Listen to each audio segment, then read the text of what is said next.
Oh yeah, in Perth. That makes sense. I got you. Hope it works out for you, man. Hope it works out for you. Brother. If you so desire. It's that.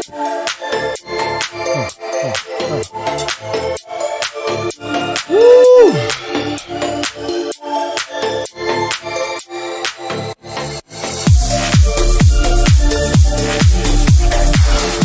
I wish people could hear what we were listening to. Yo.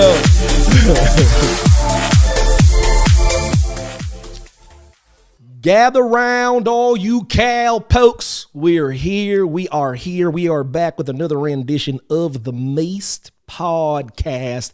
I am here with the GOAT, Jordan Michael Colson, in the building. Brother, what's good?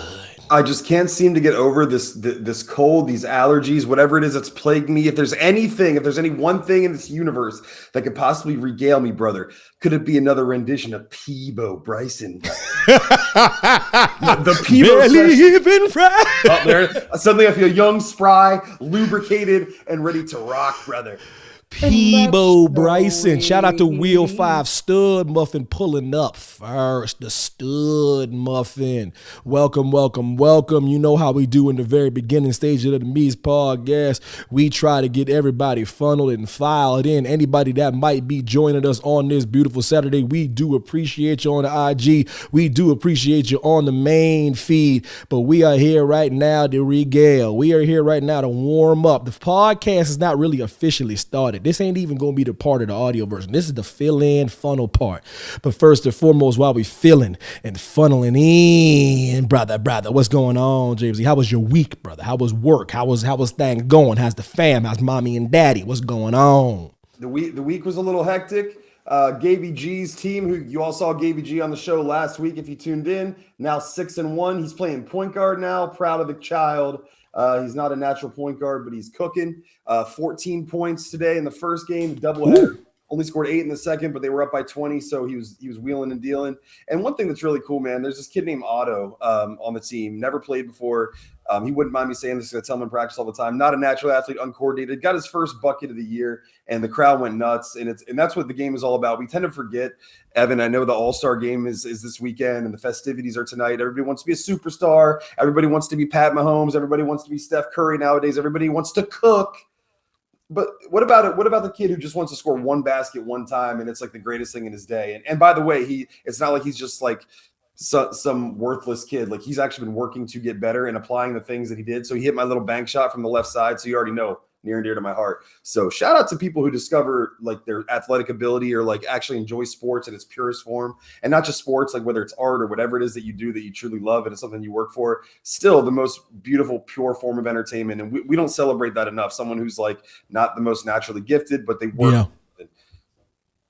Evan, you were always like not to say that you didn't work hard at it, but like you come up all the time because I always tell all the kids about you and your accolades and like us in tournaments and stuff like that. And like obviously you had a lot of natural gifts, but like those natural gifts are only going to take you so far, no matter what it is. But yeah, at the end of the day, if I could just pivot real quick, you still got to be good though. You do. Unfortunately, as the levels increase, that's when skill set has to take over. The best of the ones that work hard and are naturally gifted. The coaches won't tell you that. They'll sell you a bunch of BS because a lot of people got to pay for what they're doing. So they want you to play, and they'll lie to you and say hard work's the only reason why so and so is in the NBA. But it's hard work matched with amazing athleticism. That's a little secret there that they won't tell the kiddies. But I'm here to tell you, Uncle Max here to tell you that it's both. The truly greats have both. Have you watched Brian Scalabrine play against average humans? Of course I have. And I would never be the one to ever challenge Brian Scalabrine because I know he's good. I know he's good. I'm so glad he did that. I'm serious. I wish more athletes would do that, to just be like, guys, you understand how much better I am than you. I'm like, I need you to see. It's not enough that I talk about it in barbershops. I want to show you, brother. And then he's like, oh, well, you're playing against just dudes that are at the court. He's like, okay, submit your tapes then. Be Division I players. It's not that these guys aren't amazing. They are. It's not that Evan and I couldn't hold our own against probably any other duo in the entire universe. But at the end of the day, I'm 5'11". At the end of the day, Evan in the NBA is grossly undersized. As tall and as big as you think Evan Mack is, and he is to the average Joe on the street. I just don't think people comprehend, like, it's not the elite of the elite of the elite in this world. You got to have the whole package. I'm sorry. You do. Unfortunately, shout out to Gary. What's going on? Will 5 Stud Muffin said, I went back and listened to the last week's episode. I can't believe the phrases these kids are using nowadays. It's atrocious. It is atrocious. It's atrocious. And again, Johan, you got to understand, Wheel 5 Stud. It doesn't mean that these kids are bad kids. Sometimes I'm like, this generation is full of idiots. And I'm not saying that they're not for the most part, but we had our vernacular, but there's some words like you can't say like, oh, that's cool. That's not, the word cool has been around since like the 40s. Come on now. Big facts. Anyways, Evan, how was your week? And cool's never going anywhere. Ever. We never go out of style. We never go out. Like, that's never going anywhere. My all-time favorite word is dope, and I'll be using that to the day I die. I've already figured that. I already realized that I'm going to be using dope until the wheels fall off or till the casket closes, brother. Same thing with me and Sweet. And like, Sweet's never going anywhere. So, I whatever. But appreciate everybody tuning into the show, whether you're on Instagram, Twitch, YouTube, Facebook, all of the above. Every week you get the show, whether it be Friday or Saturday, depending on our schedule. Last week was probably my favorite episode of all time. Evan in his bag, as they say. Was that Evan, or was Peebo on site, on locale with you? I couldn't listen. Word on the street is Peebo like hijacked the show for like 36 seconds, man. I'm not here to confirm or deny this was the great Peebo Bryson. That's all I'm going to say about that. That's why you have to listen and tune into every episode, because you never know. We did not plan a Peebo Bryson reference. And then rumor has it he may or may not have pulled up in person. Come on now, bro. And you can't confirm or deny how you know, because people are saying it sounded remarkably like Peebo Bryson. That's what I'm hearing in these streets. And who's to say that you were wrong? Will 5. I completely agree. I didn't even know that phrase that you guys were talking about had that meaning. I said, listen, I don't know anything. That's why I like that Jay brought it up, because educate me. Educate me on what's going on. When I used to kick it, I used to work in Maryland. There's a young kid. He used to come in and see me at the massage spot, and young kid, he would just tell me stories about what the kids do, and I was like, oh my God, I swear we didn't do this stuff. I'm positive we didn't do this stuff.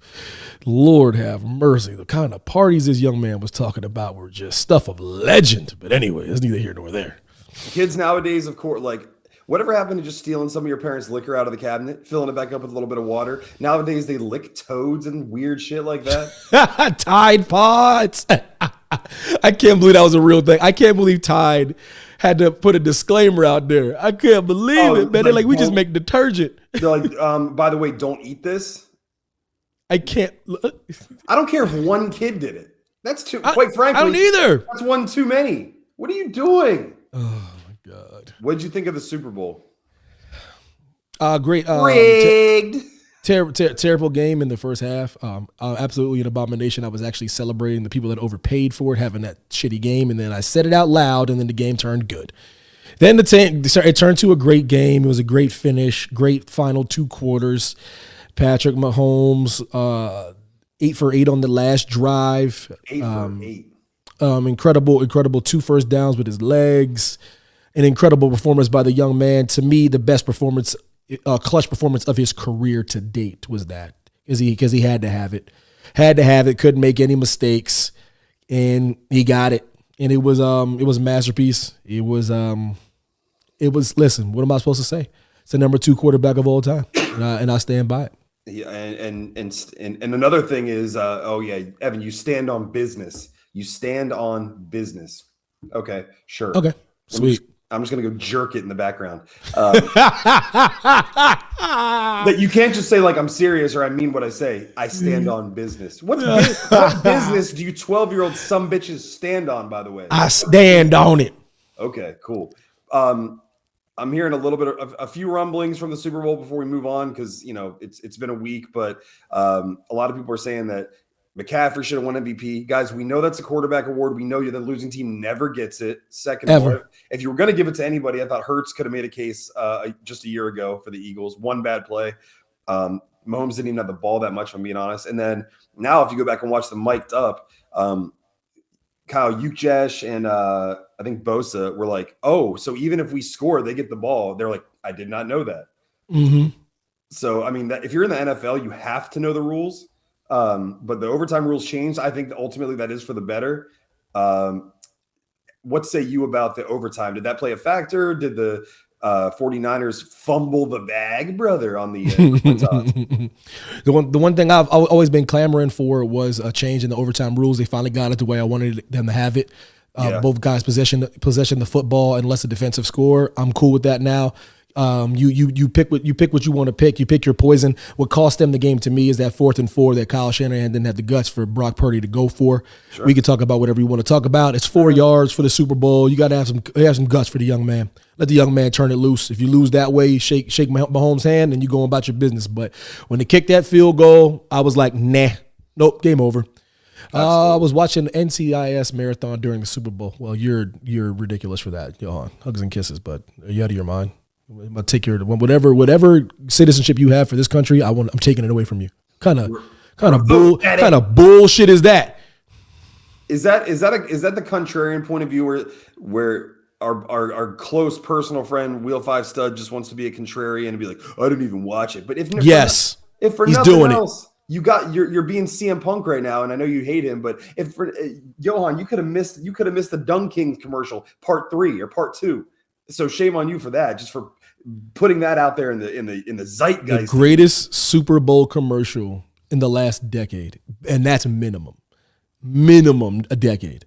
I don't want to shortchange some great commercials 10 years ago, but that's the best Super Bowl commercial I've seen in a long time, brother. The Dung King Super Bowl commercial with Ben Affleck at the helm, daddy.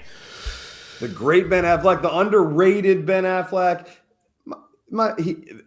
Great actor in his own right. Let's be honest. It's no longer cool to hate on Ben Affleck. Great director, great producer. Is there anything he can't do? Clearly, pop star in the making, budding pop star. The only thing, and Evan and I would have put a nice little bow on this. That's why you put Evan and I in charge of all of Hollywood. The only thing they're missing with all those greats from the Boston area, the New England area, on his way out of the studio, Marky Mark. One mistake. Marky Mark can't poke his head out and be like, hey, Ben, don't listen to the haters. I think you're on the right track, bro. And if you want to make Marky Mark, you want to make Mark Wahlberg get a moment and look cool, he can be like, thanks, Marky Mark. He'd be like, so can I get on your album? And he's like, let's not go nuts. Oh my God, Marky Mark missed moment. Gary says, me and my neighbors watched the game outside on my garage on the cafe projector screen with the cafe projector. Nice. Shout out to having some cafe memorabilia, daddy. Grilling hot dogs and burgers. Oh, now that's my idea of a Super Bowl Wheel 5 Stud muffin watching that old man show. Phenomenal finger food. It's the Super. Any other commercials stand out to you? So, some people that are casuals or no. Yeah, me neither. Honestly, they listed a top 10. The Dunkings was. I liked the one with Aubrey and Ron Swanson. I like that one. Oh, is that just because of the nostalgia fact? The creative wasn't that great, was it? It was okay. It was okay. I got Ron Swanson and April Ludgate riding on dragons together. I'll take it. Yeah. Just what's your favorite Super Bowl commercial of all time? If you can. It probably still is the Bud commercial. It's probably that still. People forgot. I'm forgetting one of my favorites of all time, of course.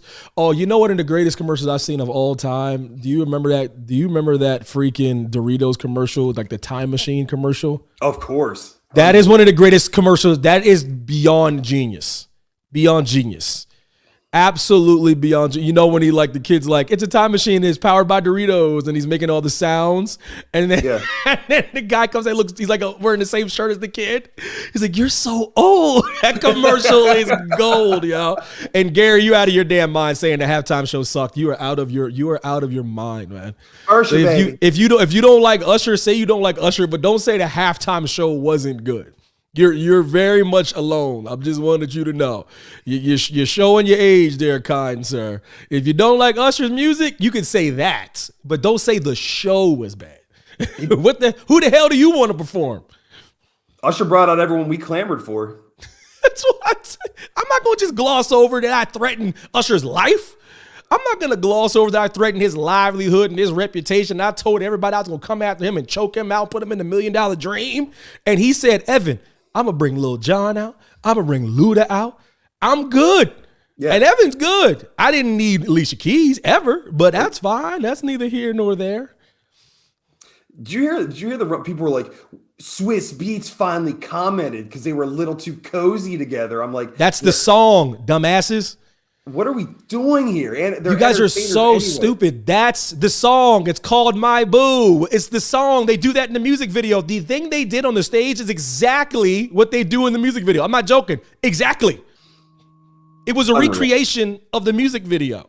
And it also just happens to be about two wayward star-crossed lovers who, no matter who they're ever with throughout the course of time, it's almost like an Evan and Heidi situation where it's like destiny, fate, all will bring us back together because our love is so deep. It's like no matter what happens, you will always be my boo. So it's like their hearts are like tethered together. Like, what are we talking about? What are we talking about? Ozzy Osbourne, Black Sabbath. Ozzy Osbourne can't move, Gary. This shit I be talking about. You got to be rational here, bro. Black Sabbath ain't together. Ozzy Osbourne can't move. He can't move, dude. I don't even know if he can like speak anymore. I'm not even trying to. He has a podcast with his daughter and his wife. He can barely talk. He could barely talk in 2005. Come on, Gary. You got to give me better rock bands than that. If you say Metallica, we could talk. They can still cook. Going after the Ozzy Osbourne and Black Sabbath. Get the fuck. What? He said, yes, he can. No, he can't. Gary, no, he can't, dude. No, he can. There's performing and performing well. Greatest halftime. You said, yes, he can. Are you serious? This isn't Gary. This isn't Barack Obama's campaign now. Be easy. Yes, we can. I don't know. Ozzy's quite frankly very lucky to be alive. Ozzy's like 80, man. Come on, man. Gary's never gonna listen to the show again, but I don't give a shit. I keep it real with Gary. You can't just tell me, you can't just say Ozzy can perform. He can't. Metallica, I literally, someone showed me a clip of Metallica from like last week. They are still hotter than fish grease. I don't know how that's possible. That's insane to me. They still rocking. He's well preserved. My black ass. I just watched the podcast of him and like literally 5 minutes ago. He looks decrepit. What a word. Let me find this thing. I'm finding it right now. I'm gonna share this with the world. This dude looked decrepit, man. Great word. Woo! Great vernacular. What's the best halftime show? Last year's was amazing. No one to me is ever going to top Michael Jackson ever. It's just not going to happen. But it's Prince, man. It rained during Purple Rain, man. What we doing here? It rained. It didn't rain the whole performance. It started raining when the dude started doing Purple Rain. I go, we have to stop this. We got to stop this foolishness, man. That's it for me. I'm like, good God Almighty. I don't understand why with every Super Bowl halftime show, it's like it's either that's the greatest ever or it's fucking terrible and it sucked. But Gary, no disrespect, I'm not coming to you. I'm an Usher casual fan. Like I respect the lineage of all his songs. And by the way, that's another thing. Like as Usher came out and like hit song, I'm like, that's his song too. Oh, that's his song too. I think a couple of his hits were lost on the younger generation because I was watching it with younger people and they were like, I don't know this song. Like it sounds fine though. And they're like, oh, I kind of know this song. Like, because he went way back in the Wayback Machine. And because people don't realize that as popular as that song's from like 2003, 2004. There we go, Gary. There we go. Come on now, sing me a song, The Piano Man. Let's get some Billy Joel up in there. He can still cook. Oh, Billy Joel? Mr. Cacciatore on that wall. You have to be a big shot deep. My favorite Billy Joel song right there. You have to open up your mouth. Whoa. There's so many though. We didn't start the fire. Ooh, Billy Joel is that dude, boy. And he's sitting with Davey, who's still in the Navy, and Oh probably my will God. be alive. Billy Joel is so cold, man. Damn, that boy cold. Woo. In the middle of the night, but good job. I go walking in my sleep through the valley of truth. Valley of truth. To the river so deep. There's a deep. It's something I never lose. Something Man. somebody stole. Now we're talking. Elton John, he can't cook no more either, Gary. He's living off nostalgia.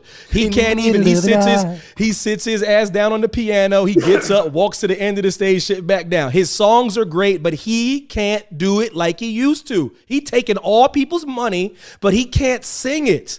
Like, we're talking about he can hit it. Madonna, she can go, but she don't even like to come out for 2.5 hours. So the game's 2.5 hours. All the people you're naming, Gary, they used to be great.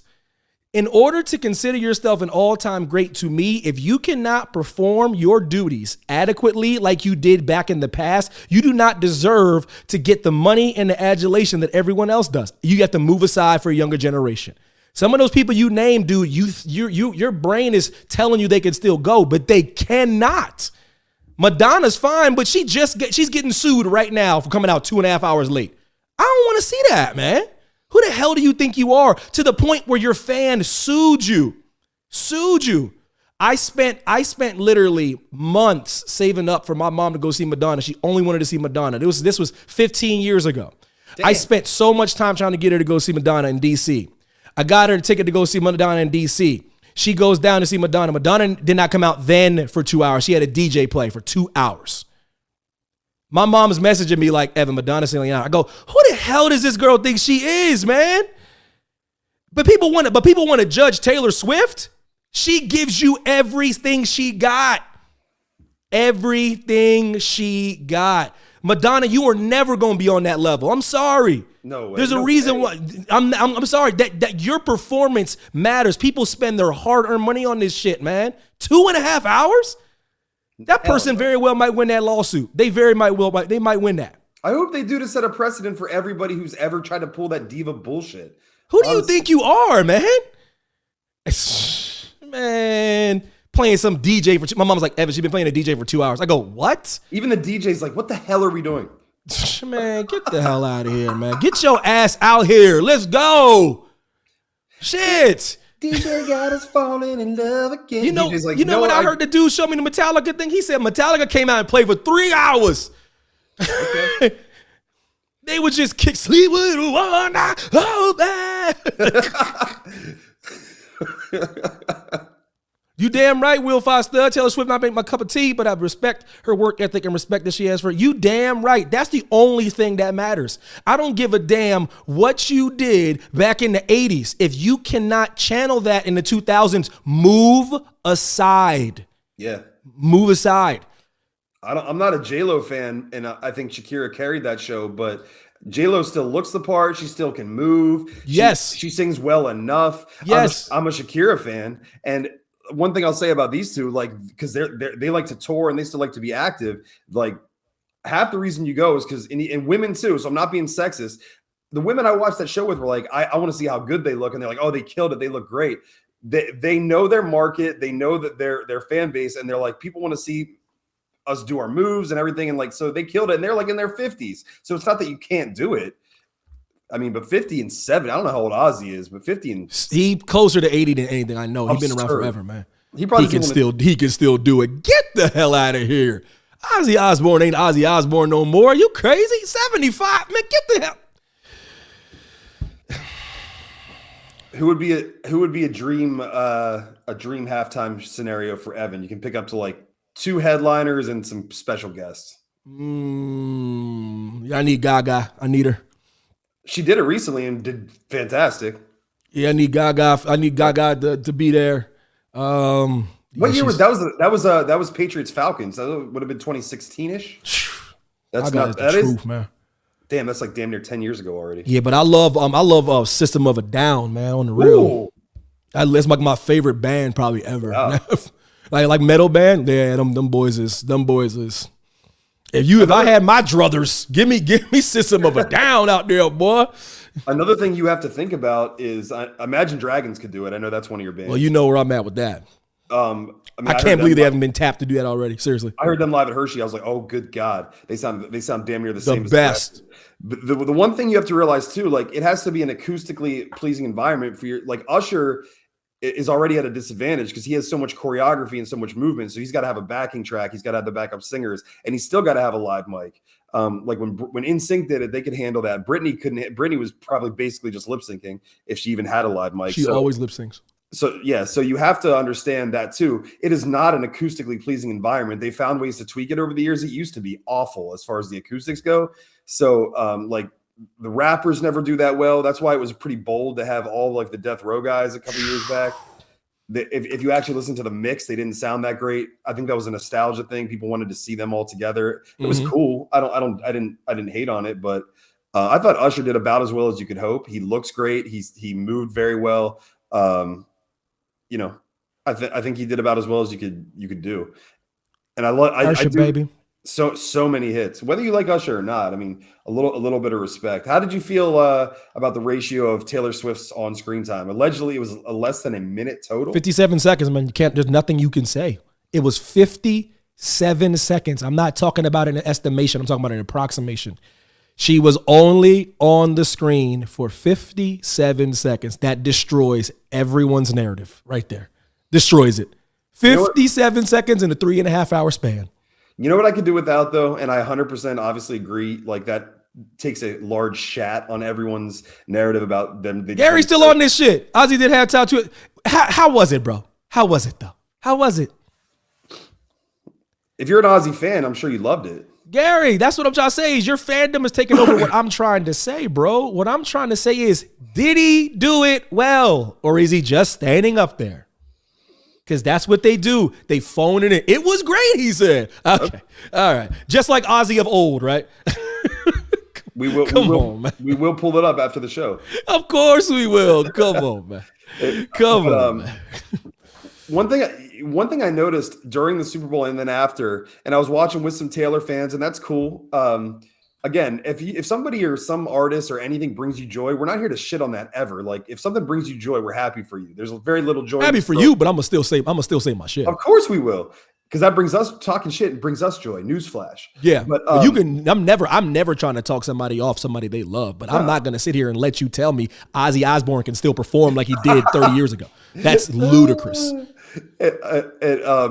One thing I could deal without, though, I noticed a lot of social media talk. People like defending Travis Kelce's outburst on Andy Reid. It's people who didn't even know who Travis Kelce was a few months ago that are Taylor fans. People are saying Taylor this, Taylor that. I'm like, you defend this woman more than your own family. Like, it's the fandom is wild, and people are like, she can do no wrong. I'm like, I hope if your uncle or your mother or your best friend ever needs something, I hope you go to bat for them. I hope you're there for him. We're talking about Taylor Swift's boyfriend, not even her. He almost knocked over his coach. Evan and I came to a conclusion that Andy Reid is the greatest coach of all time. And then it ain't even close, brother. I thought he was before he even left for Kansas City personally. But listen, man, there's no excuse for what Travis Kelce did to his coach. I don't care about the heat of the moment. I don't care about the intensity. That was a selfish act because you wanted the ball or you wanted to be on the field. Like, this is indefensible. Indefensible. And all Taylor fans, mind you, because if you scroll just a little bit, you see all their other posts. Everyone I'm friends with is like, how about this perspective? So, Evan, I'm going to take it there. First hot take of the day. What if Travis Kelce was black as shit? How would that look? Bad. Let's take it there one time. What if it was Shannon Sharp back in the day? What if it was who's a prolific? What if it was David Njoku? What if it was David Njoku with his braids and everything? Let's just take it there for 2 seconds. It would be so bad. It'd be on Fox News. even the black pundits would be like, there's no defense. They're like, you can't do this. You know what you look like. Gary says she's gonna have another breakup song soon. This one's a little more serious this time around. I say it before and I say it again. If anybody breaks up with anybody, it will be Taylor Swift breaking up with Travis Kelce. Travis Kelce is smitten. Trust me when I say this. He's in. He's all the way in. I'll say it before and I'll say it again. He sought her out. He went to a Taylor Swift concert to try to get an audience with her. You know what I mean? Like if I'm not, I've always thought there has to be something kooky about her because she goes through way too many breakups. So we're going to find out because I think this is different. I do. I feel a little bit of difference here in the Pennsylvania product. Oh, I feel it coming back. Banger. Speaking of Pennsylvania, York's finest live. Woo, them boys can cook. Boy. Wake up. He said, might as well put a little makeup. I'm like, yo, let me get Sissima down out there cooking in the halftime show. Well, people ain't, I don't think you trust. He said, that boy is so cold. My God, man. That's my favorite band. But anyways, we're definitely going to find out now that his off season, if this is going to last or not. Oh yeah, off season is going to last even more, bro. The season was a distraction. Now they're on vacation. What you talking about right now? It's about to get real. That's about to get hot and heavy now. But I like your logic, though. You're saying they're spending a lot more time together, and you're right. That's when you really do figure a person out, the quirks, the things their proclivities, the things that might bother you, their sleeping habits, their eating habits.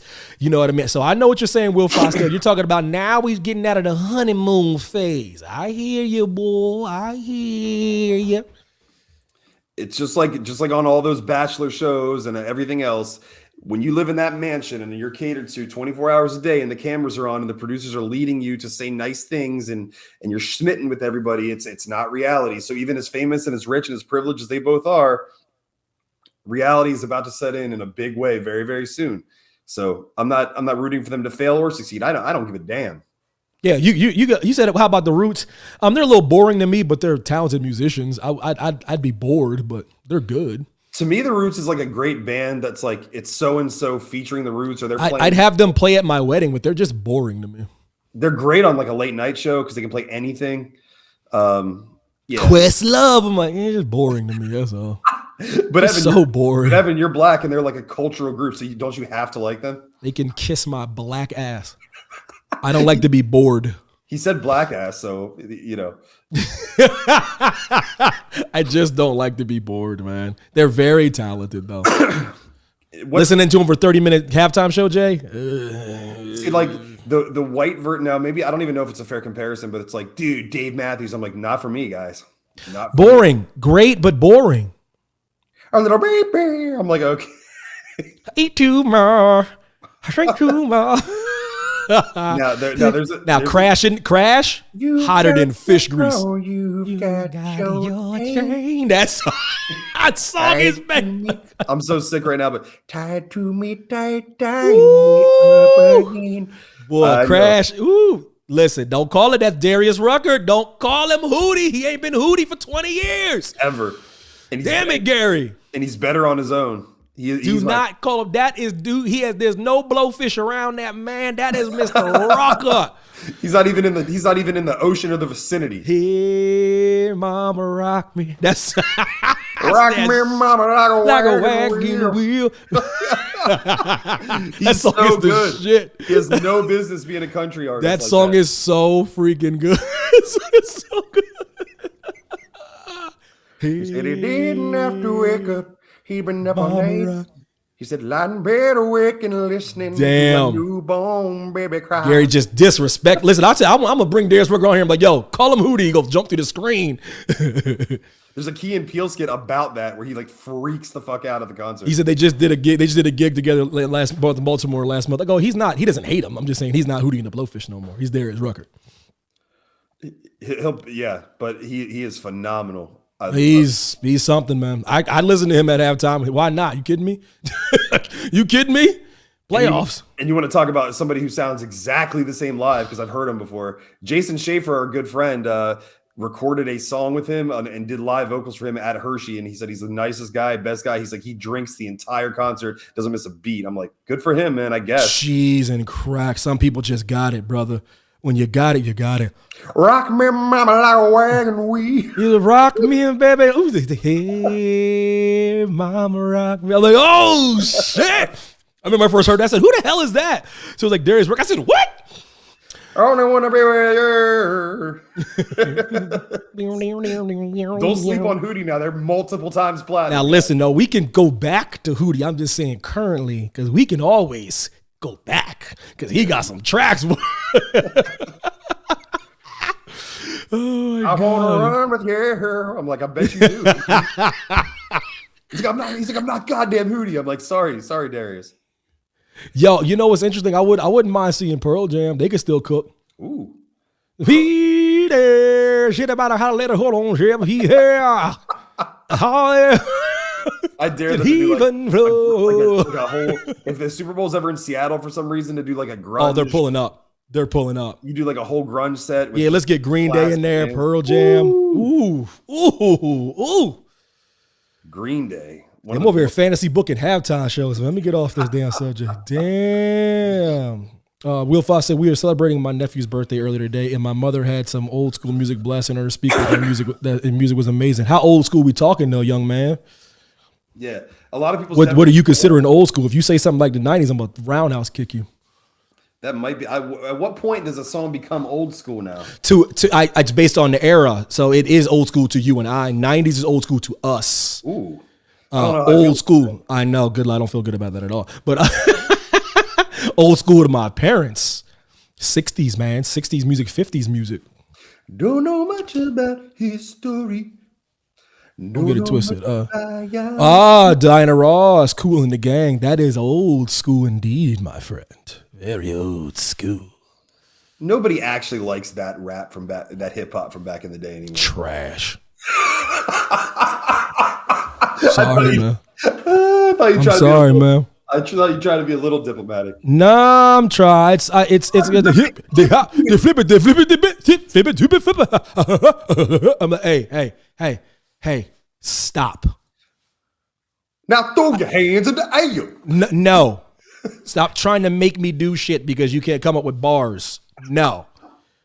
That's why everybody wants to roll. No, you can understand rap in the 90s, Gary. The greatest rap of all time started in the 90s. People won't admit that because all the OGs like to give homage to the people that started rap. But the best rap of all time is in the 90s, in the early 2000s. It ain't even close. It ain't even close. If I start going on the 90s rap, we gonna be here all night. Lord have mercy. That's why I tell people the best person out of the hip hop era to me is LL Cool J, because he started putting bars together. He started getting up out of that. Zip bullshit. He started getting into that. Yo, when I'm alone, he started hitting you with the bars, man. So shout out to Ladies Love. That's my favorite rapper of that era, of all time. Actually. Easily. He's like, I'm still attractive as well. I'm like, I bet you are. I'm like, yeah, I bet you are. Listen, because that Mama Said Knock You Out is pure hip hop, but it's one of the best. To me, that's the greatest hip hop song of that era. Mama Said Knock You Out for sure. No one will agree with me on it, but I'm very alone, by the way. People destroy me when I say LL, because LL is my top 10 all time. Because he started mainstreaming rap. He started because a lot of these dudes weren't handsome. So he was handsome, could rap a bit, had style.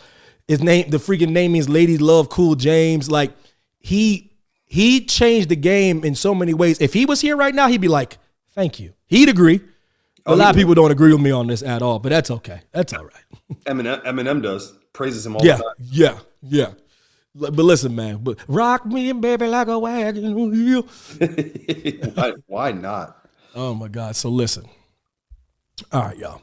Appreciate y'all for joining us. Gary, Will Foss, Stud, Muffin, the people that are in the chat. You know I appreciate you while we're doing the thing that we do, how we does it. Jay, I seen showed a couple trailers. Yeah. Now listen, man. This is a me thing. This is when you have to get to the breakup and you say it's not you, it's me. I actually really do mean that when I say that. It's not just a line to absolve myself from tomfoolery. This is not them, it is me. Twister is one of my favorite movies of all time. I get a young Philip Seymour Hoffman. Yes, I get Bill Paxton. I get Helen Hunt. I get literally, to me, still the greatest disaster movie ever made is Twister. To me. Great. It's just close second, Volcano, Dante's Peak, that's up there as well. But revolutionary CGI for its time. Yes. And I get Carrie Eloise in there too as a heel. I get heel Eloise in there. Robin Hood Men in Tights. Doing a southern accent even though it's from Jolly Old England. But listen, they're coming out with a movie called Twisters with one of my favorite actors, Glenn Powell. I am devastated. I'm verklempt. I'm upset. I'm not happy about this remake. Now, you know I don't like remakes in general, Jay, but this one's hitting a bit different. They're going to try to go to the nostalgia well. You know they are. They're going to act like they're making a movie that's a new movie, but they're going to show some old Easter egg, or they're going to knock on Helen Hunt's door in the middle of the movie because they're too afraid to make this movie on their own. And that's what my problem is about so-called reboots. If you're going to reboot it, have the guts to push forward. I don't need you to bring Helen Hunt in this. I don't need you to show a picture of the late, great Bill Paxton or the late, great Philip Seymour Hoffman. I don't need you to go and try to dig up nostalgia like they're doing for the Ghostbusters movie to steal some cheap thrills. I'm very upset, Jay. I don't want this movie to be made. However, I didn't even ask your thoughts on it. What say you? I love the original, and I love the fact that it was like I wouldn't say obscure because it probably did make money if I go back and look at it, but it was a movie that was near and dear to my heart for a lot of reasons. I didn't expect a lot out of it when I saw it, but it was one of, if not the best disaster movie, and I have fond nostalgic memories of it, and it does stand up if you watch it. I think the problem here is what is rampant in Hollywood in general is the lack of originality, the lack of ideas. Twister is not what you'd think of as a traditional blockbuster or a franchise. It was just fine on its own. For me, and I empathize because of all the great actors that were in that film that made it very special. To me, all the sequels are a problem, but Jurassic Park is when it really jumped the shark, because I just hate the fact that if you are going to reboot something, to your point earlier, you either have to commit to the fact that the original never happened and you're going to take a new slant on it, or you pay so much homage to it that you're blatantly obvious saying like this is almost a continuation, bring in some new cast sprinkled in with just enough of the old nostalgia to make it known that it's still in that universe. With Jurassic Park, it's like, oh, we opened the park again, and yeah, the old cast is still in it, and oh yeah, the same thing happened again. The dinosaurs got out. It's like you're that moronic that this actually happened in this Jurassic Park universe, and you're going to go down the same road one more time, and you're going to actually play God more or less, because that was the moral conundrum in the story. And you're actually going to create dinosaurs again. So now you're saying like, oh, I know it was a worldwide catastrophe, but let's do it again. But then they also kind of gloss over it like it didn't really happen, but it kind of did. They're not really non-committal. But then in the newest one, so they can get the nostalgia rub off Jeff Goldblum and all those people, they bring in the old cast. So if it's a new thing that stands on its own, I can live with it, but it's already not, because they're already mooching off the name Twister. So yeah, no, I'm shocked and appalled. And I'm just appalled at Hollywood in general for the lack of originality.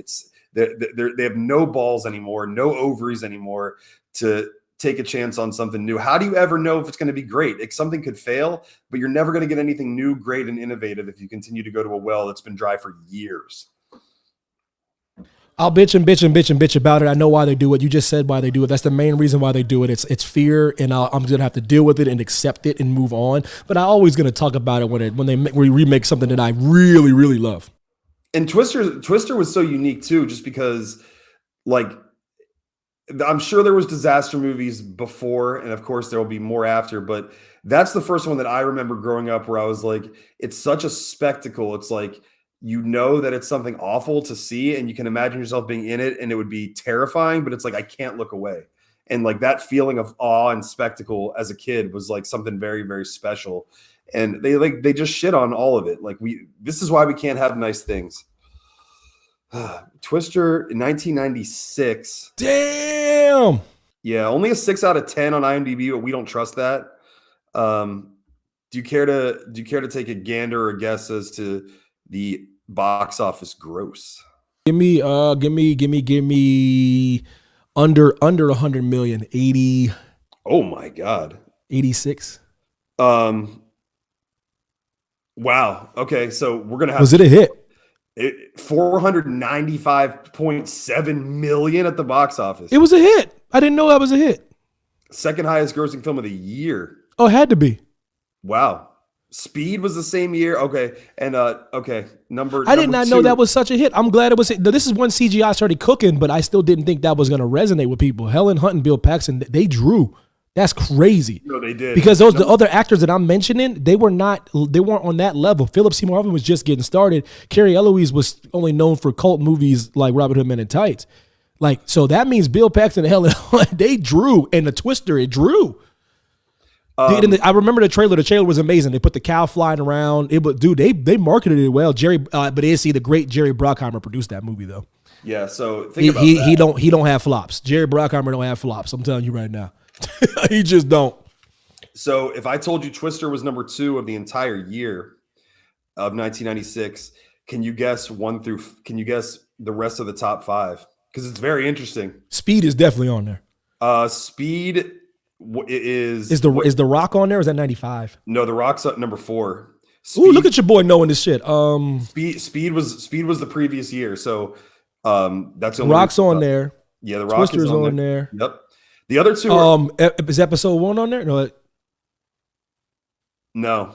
That's probably 97, 98. But I'll tell you, the one once you hear them though, and chat chime in without looking and without cheating, you're gonna like kick yourself because you know these so well. It's just so funny how some of these, like a couple of them are still Jurassic Park 2. Jurassic Park 1 was 93, so Jurassic Park 2 didn't come out till 97. Ooh, 1 year off. Damn, go ahead. Just tell me which one. You're tiptoeing all around it. There's some notables. A Time to Kill. Terminator. A Time to Kill is number 8, and that's one of my favorite movies ever. Number 5 with 128 million. This is just domestically. Is The Nutty Professor, of course, Eddie Murphy. Number 4, The Rock, which you got, very nice. I would not have got that one. Number 3, Mission Impossible, starring the incomparable Tom Cruise, who. That just shows you how relevant this dude still is right now because he's doing. People movies. Argue with me on this. You're talking about a movie in '96. Well, go ahead, man. 96, dude. Keep in mind a movie that's even older than 96, Top Gun. We just got the sequel and it made even more money, but okay. Number 2, Twister, and then number 1, Independence Day. Yep. Pisses me off. I forgot about that one. That pisses me off. That's one of the greatest movies ever made. Let's check and see who produced Independence Day. It wasn't the great Jerry Bruckheimer. He was too busy doing Twister. Are we sure about that? Because I thought it was. Listen. Jerry Bruckheimer, he's all over the place, baby. Dean Devlin. Okay, He was too busy. He was too busy making a tornado movie, man. I thought Bruckheimer did have something. I know the great ones, man. The great Brucky. But damn, good stuff, man. Shout out to Twister. Twisters will not make the same amount of money. It won't crack 400 million because people are still in this weird. What's happening now is not just the superhero era taking over, but because they're on the downslope too. Their run's almost over too, whether they know it or not. What's starting to happen is it's the streaming services, bro, and the TVs are just so great. They are, man. You're right about that. Daredevil. That's why movies can't crack what they used to crack. No. If you can sit on your butt and watch a great movie in your 8K TV, oh yeah, it's tough to get people in. Put it like this: people are being more frugal with which movies they go to see in the theaters. What I'm trying to say. No, that's fair. I go to theaters still. Like I went to go see Madam Web, dude. There was 3 people in there for real on Valentine's Day. That's rough. Yeah, bro, it's very rough because people are being more selective of what movies they're paying for, in my personal opinion. I think Deadpool will obviously be a shot in the arm, and the X-Men franchise when it comes out will be a shot in the arm. But to think that we're going to get the same box office receipts that we've got even in the past decade is laughable now. Because I remember just going to the theaters as an experience, even if it was a movie that was on the fence. Do I really want to see it or not? But it seems like they try to overcompensate now. Let's make everything 3 hours, or everything has to be epic, or you have to. I'm going to be a little more judicious with. It's not even so much the money; it's my time. And you did a good civic duty by trying to see Madam Web, and was it worth it? Hard to say. It was. Everyone's saying it's like the worst movie ever made, and I go, we got to be careful with that. I've seen some pretty bad movies in my day. The problem with the film is Dakota Johnson is not that good of an actor. Nope. And I'm gonna keep it real. And I can tell, and when I can tell when an actor is checking out on screen, to me that's a cardinal sin, and she ought to be ashamed of herself because she didn't phone it in when she went to pick up that check and cash it in the bank. So you don't get the phoning in when you're getting paid to do a job well. Maybe she can't muster up. That movie, there's a lot of emoting that was needed for that movie. There's a lot of subtleness and subtleties to that movie that was needed that she didn't offer and she didn't bring to the table. So that didn't help. The fact that there was no marketing behind it, that didn't help. The fact that nobody really knows who Madam Web is except diehards, that didn't help. That movie was doomed from the start. Did you assholes think that you could put the word web in there and put a wall crawler of sorts and put a mask on somebody and you would get like the rub because of Spider-Man? Did you think that? Never gonna happen without Tom Holland peeking his adorable face in there. Yo, shout out to Justin. I've come to acknowledge the Meestiness men, pause, and the Meest hive. I acknowledge you, Justin. Appreciate you, brother. Brother. Is it like this or like this? And wait, I know you're not a big, Will Foss said, I know you're not a big fan of the franchise, but I went to go see the second Fast and Furious open night, and I still remember this day how packed that theater was. Yeah, the thing about it is, it's not a fan of the franchise. I actually am a fan of the franchise. I'm not a fan of what the franchise has become. Stud Muffin, two different things. The movie died with Paul Walker. The entire movie is about Paul Walker and Dominic Toretto's relationship. That's the entire series. The second he passed away is the second those movies should have ended. I don't care how much money you're making. It just don't make sense. It literally is. I'm all about story, guys. I'm not going to apologize for you. Can't just dangle shiny keys in front of me. I'm not a baby. Like so I'm an adult who likes story. The story is Toretto's relationship with Brian. The second they didn't hash that out and that wonderful man passed away is when if I'm wrong, why the movie's the shittiest ever after he dies? Why? they can't. I don't care how much money they're making. People are invested because it's a dude soap opera. You got to see them now. You got to see how it ends.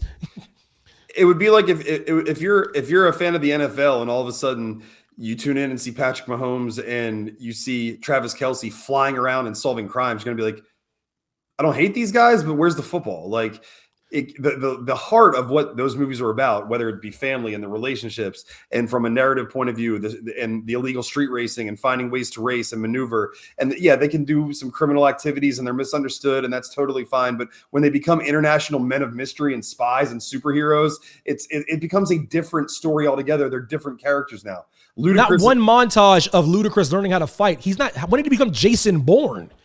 Well, he used to do illegal street racing, so that means he's qualified to not only kick the shit out of everybody, but he also can crack safes and he knows how cyber terrorism. And when Tom Brady got hurt, did I stop watching the NFL? No, but was it as good? No. That's Brian. Yeah, I still watched, but the whole time I was like, damn, this would be better with Tom Brady. But if Tom Brady was like, hey, we're gonna play this next game next week when I come back in space, and instead of a football, we're gonna use like a meteorite, you'd be like, what the hell are they doing? That's where we're at right now. And and you can't bring in every celebrity and dangle eye candy in front of us and say Dominic Toretto, a guy who is all about family, has a long lost brother who he's never mentioned, and it's John Cena. And I love John Cena. He's one of my favorite human beings. I'm like, we got to be honest though, Jay. That's the point. This world is full of liars and charlatans. This podcast has to be one thing if we're going to do it. It has to be honest. My love for John Cena has nothing to do with him being in fat. It don't make sense. And he's not even, and you can't tell me he poured his heart and soul into that role because the role itself is weak and flimsy. There's nothing to sink your teeth into. John Cena is better suited for like goofy romantic comedies anyway. He is. He's not badass guy for me. I'm sorry. It's not my fault you do comedy better, bro. It is what it is. You look like an action star, but that's not I know who John Cena is. He's goofy. He's a goofy kid from Boston. West Newbury, whatever you want to do. You never even needed to bring the great Dwayne Johnson into the fray. Really? I'm not even saying he's bad. He got a spinoff with Statham, and I know some people find them entertaining, but you don't have to bring everyone in there. And people they made the bag though. I'm like, yeah. Here we go. Long as you make the bag, everything's justified. Go watch the first movie. You know, I owe you a 60-second car. Oh, so good. And then go back. And I'm not even like a car guy or a race. So good though. I related to the characters. So It's when Brian says that, because guys, it's all it is Point Break. It's Point Break with cars. It's very well done. The guy that made the movie was a big fan of Point Break. He took the exact same copy of Point Break, the exact arc, and just put cars there, and it worked. It worked. It's Point Break, the great Point Break with the young Keanu Reeves and the great Swayze, baby, chiseled jaw, baby, a Roadhouse Swayze, baby. Do you think if Hollywood went away from so many sequels and so many spin-offs, do you think the box office receipts would decline, or do you think there may be a year or two or even 5 of a dip and ultimately they come back? Because people clamor. I think they would decline until just like you just said, and the ship would get righted, because what are people going to watch? they'll dip, and they're afraid of that dip. It could be even 5 years, but then you start making more original films with original people and still having the same great actors, it would right itself. And then at the same time, like, one thing I applaud Netflix for is, like, whether they're in debt or not, I don't know the real financials, and no one really does. They do crank out a lot of original programming. Not all of it great, but some of the things you see that are like, there's genres and things that, there's only so many stories to tell, but things like Knives Out and things like that, where are like a breath of fresh air and they stand out from the dung heap of pop culture. It's like, dude, try something every now and then. Try something, please. Now, am I bitching about a new Kung Fu Panda and a new Despicable Me? Hell nah. Because they're going to be those are going to be amazing. Anything. I'm not even bitching about a new Shrek or the new Puss in Boots or like never. Because they never disappoint. They never disappoint. They never disappoint, because these cartoons, the animated films have the same creator, same writer, same voiceover people, same creative input, same this, same that. Like, I've seen the long extended trailer of Kung Fu Panda. It looks better than all of them.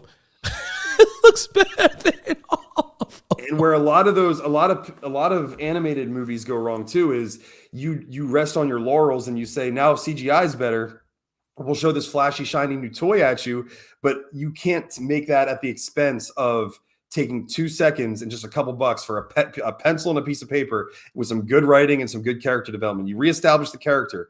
Where is Poe right now in his life, in his journey?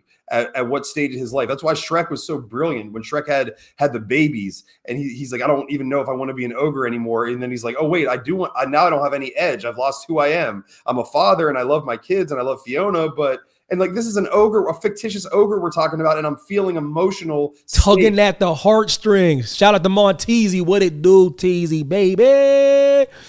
You have to. Happy birthday to Monteezy coming right up. Oh, birthday coming around the corner. What you do? What you do for your birthday, young man? Doing something epic, no doubt. But the point is, with anything, whether it's songs, whether it's narrative piece, whether it's an animated film, even if it's a sequel, there's been some great sequels out there, but you have to pay homage to the character, to the narrative, take a little bit of time and establish it. And I'm not even mad about it. Like, that's why the Jurassic Park, we got new dinosaurs, we got new CGI. And I still think the first Jurassic Park is the best because of the emotional stakes. It ain't even close. And the practical effects, because they took their time. They made them fantastic. You felt like there was zero debate. The greatest Jurassic Park. I love Lost World too. Those are the two. I get a steady dose of Jeff Goldblum, so I have zero objectivity with Lost World. I just get a dose. I just get hammered in the head with Goldblumisms. But to me, the greatest director ever lived. Anybody knows me, they heard my voice before they know I say Steven Spielberg's the GOAT. The way he builds tension in that film. If you don't feel like a dinosaur's chasing you or in that scene with the water, I can't help you, man. That is still the most iconic scene in the movie. Before you even see this animatronic beast of a dinosaur that they actually built and actually moves around, the tension that's built, you see the water. It's still one of the most iconic shots in the history of cinema. Is just the force that the T-Rex foot causes and the little riff in the puddle is brilliant. Monteezy, 10-year anniversary coming up in wrestling. Major news dropping that day. 12 days away. Oh, that's what he's talking about on Facebook. Got it. Oh, there's an anniversary. Oh, what you got cooking up, Monteezy? Why you being so tight-lipped? Why you keeping everything so close to the vest? Come on, Monteezy, what you doing right now, man? What's really good, bro? Listen, you can tell me, you can tell Uncle Ev. Speaking of, before we put the sequel debate to rest, or the remake debate, I know that Ryan Reynolds Deadpool is so near and dear to his heart. It's a role he was born to play. He put his own time, money, energy, and effort into making it happen and to come into fruition in the first place. He's not going to disappoint. So I'm never worried about that. Zero worries. There's some people you don't worry about, but the stunt coordinator who created John Wick with Keanu Reeves, they will not disappoint you. They find ways. They find ways to make that movie. If you would have told me that they would make 4 John Wicks compelling, I would have said you are smoking crack. There's no way you could get 4 movies out of this. They said, hold my beer, Mackie. The 4th one's my favorite one, man. It's my favorite one. Oh my goodness, because they had the Marquis de Gramont in there. They had big babies. Get baby Skarsgård in there running amok. Yo, what up, Lex Luthor? And they're like, Evan, they're like, we might not be done. They go, Evan, we might be back. I go, hey, easy does it. You gave me a nice ending. I ain't say 5. You go, but you said that about 2, 3, and 4. I go, well, listen, I mean this. I mean it. give him a couple years when there's no ideas left, and we'll see. Chad Stahelski, he my God, what a film. But anyway, what a franchise. The movie costs like $5. Then the next one costs like $2.50. The next one costs 10. It's amazing. But anyways, with that being said, brother, unveiling right now, brand new segment, JMC. Lex just came right on time. Wheel 5 stud muffin. Stay with me right now. Brand new segment. I call it the Meest Confessional. This is the segment where we have to confess something that we can't stand, that is universally loved and revered by the masses. And I want you to understand, as I put this on the teleprompter right now, this segment is sponsored by Reverend Archibald. Who better to confess your sins? I'm just saying, he came through late. He did it very begrudgingly. He didn't want to do it, but he has sponsored this segment with his hard-earned shekels, so I will not disappoint the Reverend. JMC, what do you want to confess in the Meest Confessional? I got to be honest, I'm starting this off a little bit light. It's not going to shock that many people, I don't think, but it's appropriate because the Super Bowl just happened. My confession for today, I don't think Alicia Keys is that good. I think she has a nice vocal range. Obviously, she can tickle the ivories. Her last name is Keys, for the love of God. I don't find any of her songs catchy. I know she has a big voice. I don't always need to hear vibrato, buddy, and I don't need big vocals all the time. I'm going to say what may offend some people is I think Christina Aguilera is exponentially better than Alicia. Ooh. Ain't no other man can stand up next to you. Ooh, JMC. Wait a minute. So, okay, hold on. So, what about If I Ain't Got You? Where you at with that? It drones on and on. I like. Okay. What about Girl on Fire? She just a girl and she's on her. Good, like well-written song. I get what she's going for. It's a coming of age piece. She's developing new hormones and she's hot and bothered and she's making her way in the world today. And it takes everything you got. And I respect her womanly plight.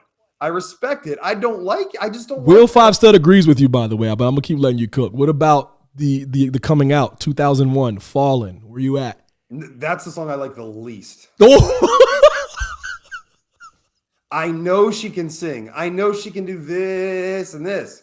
I know she has the big vocal range. I know this. I've never been like there's not a song where I'm like, this song like hits, it resonates. It's very, I need like catchiness first. I'm a pop guy. Like I need to hear something. So no soul more. for you, Jay? Not real. No, not really. Not for me. So what about, okay, because I'm just quiet because this is your confessional. I can't just I can't mess with Reverend Roger Bowles' sponsorship. I think that Lexi said I liked her song Unthinkable. So this is what I will say. So that you're done. I actually agree with every word you said. Ooh. Now, there's a reason why we do this podcast together. There's a reason why I consider you my best friend. There's certain things that we mesh on that I didn't even know we meshed on. So, but I will say this. My favorite Alicia Keys song is You Don't Know My Name. I really do like that song. Not bad. It's ooh, baby, you don't know my name. And I swear it. Like she cooks on that one. She's cooking. And then the other one that I like too, I like A Woman's Worth as well. Where you at with that? No, it's again. She's cooking on that one, bro. A good song. Like, it's not that it's not well written. It's not that it's not well performed. She has a nice voice. I'm like, and again, maybe I know there's people that do. Maybe it's because I'm a white male. I don't know, but I feel the same. But that can't be true because there's certain singers that I'm like, oh my God, like it has nothing to do with your race, brother. I'm floored by, like, I feel them in my soul. But I feel the same. Oh, I'm gonna get shot for this. I feel the same way about Mary J. Blige too. Oh, easy does it. Now we're getting it on. Now we're parting ways. Now we're getting murky territory. Now there's a divide. Now that's not to say all I Need to Get By featuring Method Man is one of my favorite songs ever made. You can kick. They were playing that song as I was walking up to meet Method Man, so you really can kick rocks. That put me in the mode. Boy. So I'll leave it there. I won't dive into Mary because I think Mary's exponentially better than Alicia. Yeah, Keys. easy does it. Stick to your. This is the Meest confessional sponsored by Reverend Archibald. He said one per, or he's gonna get pissed. I'm like, all right, Rev. I'm spilling all the beans, brother. I said, this is my segment. You can't come up with the rules for my segment. He was like, yeah, I can. I'm like, all right, man, damn. So, for the Meest confessional, Evan Mack's the first rendition of the Meest confessional. You guys like it? We'll do it again next week. Meest confessional. We have a lot of sins. Listen, it was Super Bowl Sunday. I was watching the game. I was laying down. Man, Jose came in the room. He was like, yo, let's go out. I go, where the hell we going? He's like, let's go. I go, where the fuck we go? He's like, we're going to XS. I go, what the hell is XS? He goes, you know what XS is? I go, hell no, I don't know what XS is. He goes, get up. Go upstairs. I change real quick.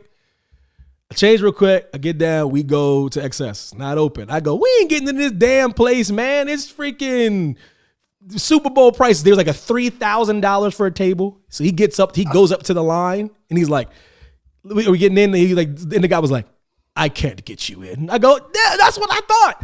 So we like took a lap and then Jose's like, nah, this is bullshit. I said, okay, whatever, dude. I'm like, whatever. He circles back around like an hour later. I swear, it's like a movie. Circle back an hour later. He goes up to the line, the same line, mind you. And then a lady comes up. She approaches. And she just opens the door. And we walk in. I swear. This was like, and it gets better. This was like the hottest ticket in Vegas because this is where the Chiefs were coming and Taylor Swift was coming. Oh, wow. Yeah. So we walk in this joint. I was like, what the hell? And he's like, I told you. I go, you sure did. Then as I'm walking by, it says, performing tonight like Jelly Roll and Marshmallow. I go, what? I said, oh, this is wild. So I go up in there, man, and we vibing up in there, and I literally had to work Monday. Because you know how these artists do. They didn't come out till like 2. I had to leave. So I missed Jelly. I would have actually wanted to see Jelly Roll. And I'm telling you this story to tell you, right before I left, man, they played that freaking Party Up song by DMX. Uh-huh. And the Meest confessional for me today is, I fucking hate that song, man. I hate it. I've always hated it, and I've pretended like I like it, and I watch people dance to it. There's something about the late great Earl Simmons being, he's so hard that it's hard for him to be commercial. Because he doesn't change. The reason why I think Eminem's the GOAT is when he does a poppy song, he'll change his voice to like the cartoon Eminem voice. And then when he's doing a hard song, he does a Detroit voice. DMX is like, nah. He's like, even on the party upbeat, he's like, da da da da da da.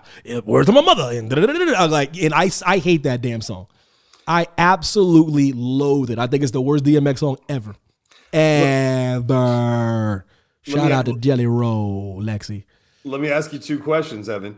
When that song came on, did everyone in that place lose their shit? Every single person. Okay. I was the only one standing still. So everyone is dancing to the song, y'all gonna make me lose my mind. Everyone's having a great time, right? Right? Okay.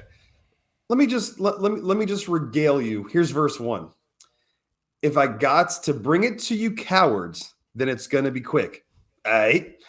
All you mans that's been to jail before, suck my expletive. And all them other cats you run with, get done with, dumb quick. How the fuck you gonna cross the dog on some bum shit? There you go, the gun click, 911 shit. Hold on. He just murdered somebody. He's murdering someone. He's murdering somebody. Dancing in. So to your point about being commercial, DMX. This is my issue. You're making my point spectacular right now because that's what I mean.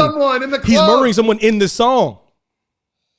He might not even be. Is he even in the club? Hold on. He might not even be in the club. He might not even. Yeah. I don't even think he's in the club in the song. Y'all remind me of a strip club. Every time I come around, it's like, gotta get my dicks up. Huh? Wait, what? Not him. I ain't Slim, so watch what you do. Oh, I'm a fine. Very next sitting at the roof of the church. Peter's telling the truth and it hurt. And that couldn't have been an issue. Trying to diss you. That's why I'm letting on you. Look at the preacher is telling. So now the preacher's in the club leaning over a dead body. So you're dead. Giving a eulogy, probably to you. So you have been murdered, yes or no, in this song? He's killed people. Off the chain, I leave him soft in the brain. They still want the fame off the name. First of all, you wait. Oh my God, this song's about nothing but killing people. I'm gonna kill you while you dance in the club. All right? Where's my mother? And I love DMX. So do I. Are you kidding me? That's Earl Simmons. It's one of the greatest rappers of all time. Lex has something for the Meest confessional. She said, why do I know every word to Tila Tequila's rap song, F Your Man? I didn't even like her. I go, that's called commercial value, commercial appeal. And that's when she was hotter than Fish Street. She is completely insane now. Oh my God. But, you showed me and that. If anybody thinks I'm tripping, if you hear the sound of my voice, pull up Tila Tequila on YouTube. She got banned off YouTube. People saw some of her clips. It is unparalleled. She probably drops the N-word, and she drops the N-word in one video more than I have in 39 years of my life. I can assure you. And we watched it. It's so many. I showed this to Jay. Jay was like, what's going on right now? It would be tragic, but it's like so absurd that it's like a parody. It's so crazy. And I was like, oh my God, she has a baby. I was like, dear God, no. Oh my God, she has children. She has she has multiple children. I was like, Lord have mercy. Whew, my goodness. But yeah, that's some of the lyrics of Party Up. It's a song about murder. There's a third verse? Oh, no way. I bring down rain so heavy it hurts in the head. And no more bring down rain heavy, it hurts the head. Yeah. Keep walking. Trying to end up. Wow. End up dead. Yep. It's more murder. Very violent club song. Meet me outside. I hate it, dude. It's awful. It's awful, guys. I know if it came on and you had your 3 sheets to the wind, I guarantee you're dancing and shaking your groove thing, but it's about murder and he's going to kill us in the club. And again, I don't know if he's in the club or not. I figured it out, guys. This is why people don't understand. The chorus to a song, especially a rap song, is everything. You can talk about anything you want, murder, sodomy, whatever, as long as your hook is catchy. For example, when that song played in the club, the part where the DJ took the beat off for people to say, he goes, y'all gonna make me lose my mind, what? And everyone goes, up in here, up in here. And after that, everyone checks out and they just start dancing. He could literally be talking about anything. He could be talking about anti-Semitism and no one would give a shit. Seriously, no one, for example, I had to tell someone that Hey There Delilah song is about this dude like cheating with the girl. It's a girl that's not his girl. He's like scheming on another girl. And that song is, but everyone thinks it's a love song. You see what I'm trying to say? Because if something sounds dope, people just go with it. That Hey There Delilah, what's it like in New York City? It's not a good song. And there's a song that Heidi always thought, wish she was over here right now. There's a song that she says that everyone always plays at a wedding. It's a song about cheating. But people play it for their wedding song that they dance to. And I don't think they realize it. What is that damn country song? This girl, I think she's driving Veronica back from the airport right now because she knows it. She says it almost at every wedding she does. Like, yeah, see, exactly. Put that up there, Lexi, right there. Boom. Kings of Leon, Sex on Fire is about STDs. We're done here. There is a song that every person plays at their wedding. It's a country song, and I am telling you right now, it's about infidelity. And they play it and they dance to it like this, their love song. Oh, y'all ain't listening to the lyrics. You like the way it sounds. Is it about a cheating woman or a cheating husband? God, I think it's, oh my God. What male or woman singer? I'm going to ask Big Face right now, see if she's on the thing. Hold on, you. I'm gonna ask her right now. I'm gonna buy a little time. We'll move on. I'll come back to it. It's she goes, Evan. They play it all the time. It's whenever she actually knows the song very well. She goes, Evan. They always play it, and they play it for the bride and groom song. They don't play it like in the background. Because she used to hear it so much at weddings. One day, I don't know, it just clicked in her head. She's like, wait, what did he say? Wait, what? Wait a minute. Wait a minute. This song is terrible. Oh, my Lord. Meest Confessional, yo.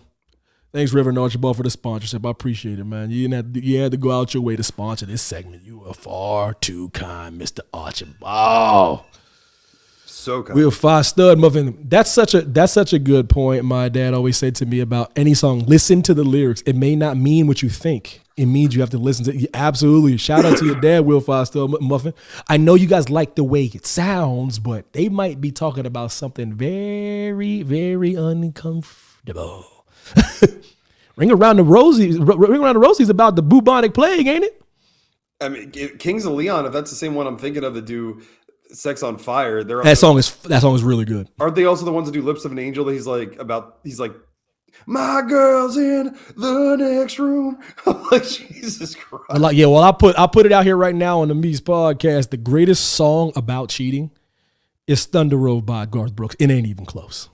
Absolutely. It ain't even. That's the greatest cheater song of all time. In the thunder rolls, in the lightning strikes. That's and the song goes, and the beat goes on out of control. Oh, Lexi said that's Hinder. Oh yeah, Kings of Leon. It's really good to hear your heart. Okay. Oh my God. Oh, by the way, yes, you guys are more than welcome to be a part of the Meest Confessional like Lex did. If there's something you have to confess from the Meest Confessional, by all means. Exactly. Pumped Up Kicks is about a school shooting. Jeremy spoke it. Jeremy is about a kid that shot himself in the middle of class. Come on now. Great songs, but damn. Deep. Wait a minute. Will Foster, his dad used to be a DJ back home in Ecuador. He literally had to tell his best friend not to dedicate a song to a female that he was in love with because he didn't know the meaning of the song that he wanted to dedicate. I was like, man, shout out to your dad being a DJ in Ecuador. Absolutely. You have to be the Meest. So. Confess your sins, man. It's not a big deal. It's not a big deal. Alicia Keys sucks. Damn, that's not what you said in the beginning. No. Damn, you were damn. Now tell me how you really feel. She definitely doesn't. Ooh, baby. Oh, you do know. She goes, and I swear it. You gotta have at least one catchy pop hit for me. I 1,000,000% agree with you. I have another sidebar thing that's, when everyone has their own quirks. One of my quirks is if you F up a Bond song, I hate you forever. Oh. And she's responsible for messing up a Bond song. Damn. Yeah, she's responsible. She's responsible for ruining a Bond song because she was on with Jack White, and Jack White kills it, and then she comes on and just blows it. And it's one of Daniel Craig's ones. It's just awful. It's just an abomination. She said, "I was fraudulently married once." Ooh, to whom? To whom were you married to? Who said this? Lexi, that I almost got real married and became Catholic and they got annulled, so it didn't really happen. Yo, now that's part of the Meest confessional. That goes with the whole, this is the nice segment this is the Meest confessional right here. That escalated quickly. Yes, it's like, not even mad, it's amazing.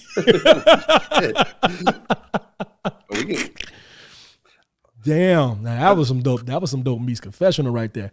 That's real. Moving on to my race relations topic for today. This is old Evan Mack's topic. It's JMC's turn. Next week is my turn to go this week. Race relations topic for today. I see a lot of, one of my biggest pet peeves, Jay, I don't like the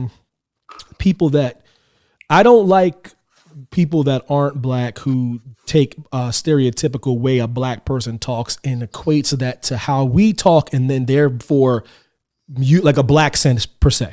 Can't stand it. I don't like black sense on people unless you literally are so rooted in the community that that's just how you talk. But I know a lot of people ham it up. So what I don't like. I don't like that as a black man. But I set that up to say, you don't adopt the black persona, Jay, even though you have been influenced by black culture, have an affinity for black culture, have a black friend. My question to you today is, why? I love this. Why don't you fall into that trap that I see so many people fall into that drives me absolutely insane because they want to be accepted, but they don't understand that they'll never be accepted because the moment they step out of line, they get stomped out. I've seen it happen a million times. So they remind you very quickly that you are a white person. And so I've always applauded you for just being you. And my question for today for the race relations is, why don't you fall into that? Because even when you're doing reach and stuff, you're so much into the culture and surrounded by the culture for literally the better part of your entire life. So why not? I have hip hop albums where I just try to sound like myself. So, I mean, I think I know. I think it goes back to nature versus nurture and knowing where I come from and knowing the people who raised me and knowing what I heard growing up. And I heard a lot of different people. Was blessed to have friends of all races, colors, and creeds, ethnicities. And I know the way that I sounded to myself whenever I was in my formative years. And although I do have an affinity for black culture, anyone who says they're not influenced by black culture is full of shit. Anybody who says they're not and doesn't have an affinity for it, then it's in our fashion, it's in our music, it's in our visual mediums, it's in everything that we do.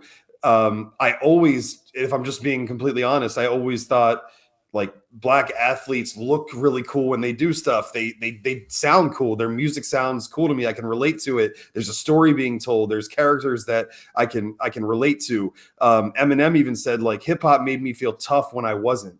And, I aspired to be something that I wasn't yet. And I looked at people like Ella Cool J. I said, he makes me feel empowered or greater than for whatever reason.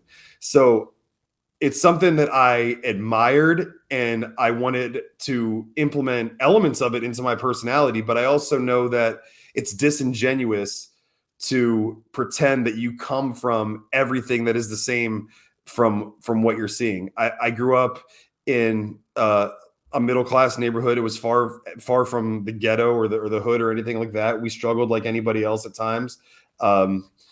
And that's not to say I wasn't around black people. I was around one of my best friends, Matt Kelly. His family was biracial.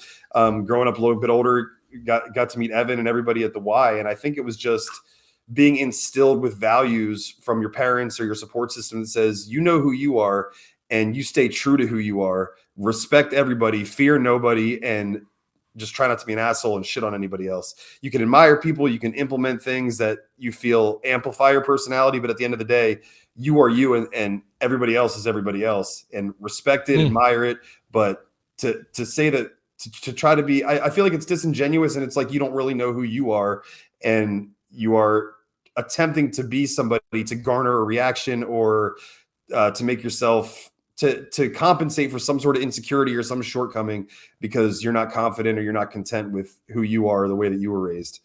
And to this day, every Black culture influences me to this day, and I love it, and I have an affinity for it. And I respect it too much to say like, yeah, yo, that's who I am. That's where I be at. You know how we do. It doesn't sound genuine coming from me, and it doesn't feel right. At the same time, I have the utmost respect, all due respect, utmost respect. Yeah. The best way that I can put it. And I think that's why I'm able to be friends with so many different people, because I'm confident enough to know that I'm far from perfect, but who I am is enough. And while you and I can get along and chop it up and agree and disagree, I'm going to admire you and respect you, but it doesn't mean that we are exactly the same. And that's good. That's a good thing. I agree. To me, that's the best. The melting pot is the best to me, because I've learned the most that I've learned because of different cultures and different races and things like that. And you used to have that one student homegirl that used to do that all the time, and who still does it. And I could never. You know exactly who I'm talking about. Like, very pretty girl, but I used to be like, why you talk like that? See, do you feel it is incumbent upon someone like yourself or the Black person to say, dude, why do you talk like that? Or when they're in my circle, yeah, I do that. Not when they're in somebody else's circle. That's your job if you're a Black person. For example, this is a great story. We were out K-Town years ago. And to their credit, they've never hang around Black people. That does not make it right or does not make it wrong. They do not hang around Black people. But it was we were all out. It was like this whole group of Koreans, and we were hanging out, and there was these two guys that came out with them. And they all go out and start smoking. We're on the corner. I hit the corner, and their backs turned, and they've already met me. We've already been chopping it up the whole night, and they're just dropping like N-word after N-word to each other, like unbeknownst to them that I'm like right behind them. Right? Let me tell you what I did though. It was my first time meeting them. See, this it's incumbent upon me. Walked up. I said, yo, Scott. Hey, yo, Scott. Hey, yo, Scott, like that, and then like Scott turns around, and he like his face is like horrified. I go, bro, don't do that, man. That's all I said. I go, I'm not trying to tell you to change your entire life whenever I leave the vicinity. If that's how you talk with your boy, I said, but you can't do that here around me. Straight up. Like, I don't know too many people that do that. I don't at all. I see dudes letting their girl say it. I'm like, and I just sit there. I remember one time I was sitting there one of the people that I know very well. We're at dinner, me and I'm doing double date. I'm just looking at this girl like, so he ain't gonna say nothing to her, huh? Wow. And she just beep, beep, beep, beep, beep, beep, beep. I was like, huh? And those are the people that always think they're Blacker than me. I always think that's very funny, because I think people don't understand the definition of really being Black.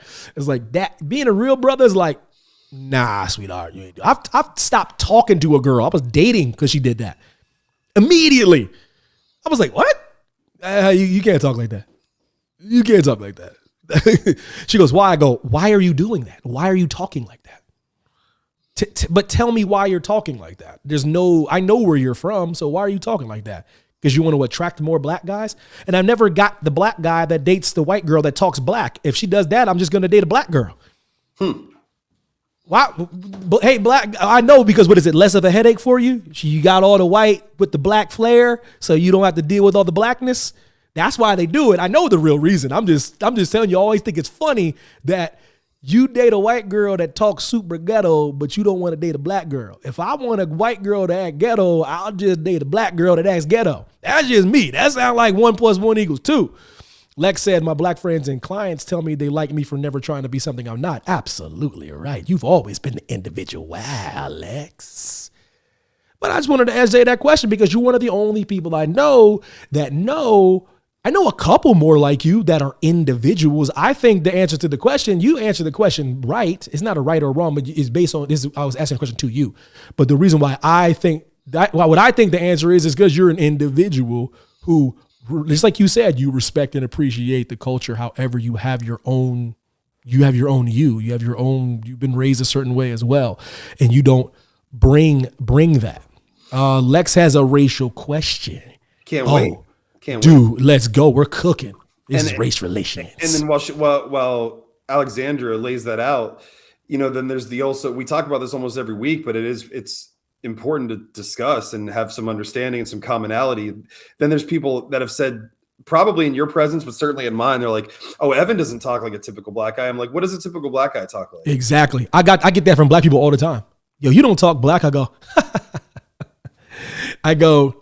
I've been hearing that my whole life. I've heard that from white people saying that to me. I've heard that from ghetto white people saying that to me.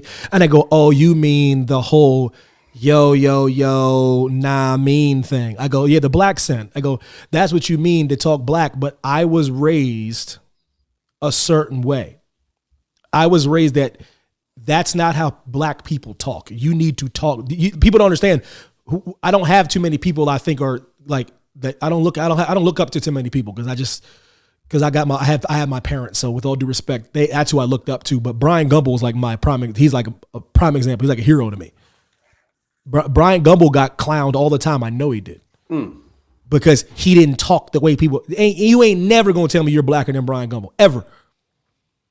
But he probably got the worst when he was growing up because he has this inflection about him that's considered how white people talk. And that I know he probably dealt with that since birth. And I dealt with it like if you talk like a white guy. I go, so how's a black guy talk? Tell me how a black guy talks. I still wonder. I know what they mean. I know what you're saying. Yeah. He's not ghetto. He sounds educated. Is that what? That's not to say at times like when the Bucks would win the Super Bowl, I wouldn't be like I'm relatively well spoken, fairly articulate. But like if Tom won a Super Bowl or something, I'm like, fuck yeah, dude. Like I got that in me. You switching on? We switch. Listen. I do talk like listen. Let's be real. We all know. Archibald and the black characters, that's me, guys. Like that's me channeling like my family's members. They're people that I've met. And why do you think I can dial it up? It's because it's inside of me. It's in there, man. Lex said, why do black men that want to see if I'm open to entertaining a conversation about relations, nice, very way to put it, sweetheart, always ask me, are your kids mixed? Like, you don't care if my kids are mixed. Just ask me if I like black men. Or if I'm down to mingle with you, or am I a racist asshole? I thought you were going to say canoodle. That's like your word you've been using forever. It's a great question. And they see Lex, because Lex, I don't know if you still do. I ain't seen you in a while, girl. Because Lex, you have like a butt, babe. I think still, right? I don't Do you? Do you still? I don't know. Things change. Who knows? So that's the first thing these dudes are targeting already. So they're targeting that. They see your derriere or whatever, and then now the second thing they're like is, okay, I wonder if she likes black men. You know what I mean? Oh, good. She still does. Congratulations. And so I was right. So I just wanted to make sure I was right about why they pull up. They do. So let's be real. They do that. They see that. They start talking their shit. And so now their next move is like, yo, do you date us black men? And that's they're using the kid as a conduit. They're using the kid as a conduit. Yeah, we do. We applaud you for that, young lady. But I think. Plus, to answer your question, you're not racist. You're not racist. You're not racist at all for asking that. It's just you're gonna have to deal with that, especially in the locale you're at. If you're telling me Kentucky is still like what it is, Lord have mercy. Oh my God. Then that's another element that they're dealing with, because you are like Hitler's wet dream. So like they are automatically assuming you might not like them because of the color of their skin. That's sad. Very sad. And by the way, and I'm sure Evan will agree, but like if you don't like them based on their merit, that's okay too. Oh yeah, how about it? I was out last night, and I went to this one spot. Yeah, it's really really dope spot, and sitting next to this one girl, and she had her 3 friends with her. And these dudes are sweating them all night, like very, very pretty Latinas. One was named Maria Ramos, and she was sitting next to her friends, and these dudes just kept coming up in waves, and like I was just listening. That's what I do when I go out when I'm not with Heidi. It's nothing more wonderful than like to people watch and observe. And I just watch and I listen and I watch how people run game. I watch how dudes run game, and it's fascinating. It really is. Nothing baffles me more, JMC, than when I see dudes successful with women. That baffles me, dude. I don't know. You and I talk about this, but it sounds stupid when I say it out loud, but it's not stupid. I'm fascinated by men's success rate with women in bars. I know. I am too. Because I actually listen to what they say. It's not like I'm guessing. I listen to what they say. I listen to how they dress.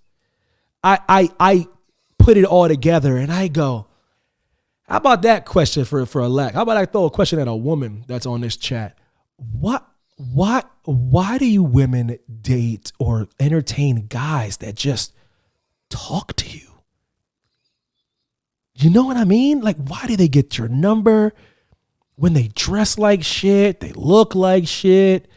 Is it that you think they're attractive and me and Jay are off base? And we don't know what handsome is? Are we wrong to judge handsome on Brad Pitt standards? Like, are we wrong to not think a dude with a chiseled jaw is handsome? And are we supposed to lower our standards when we see dudes? Maybe. Is it that it's flattering and they're like, look, nothing will probably ever come from this, but Jay, I need to see more rejection. I don't see enough rejection. Yeah, I don't either. You're right. What's happening?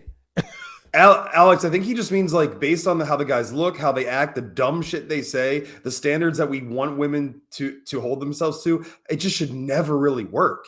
It shouldn't work. And it does occasionally, and that's too Are they bored? Are you genuinely attracted?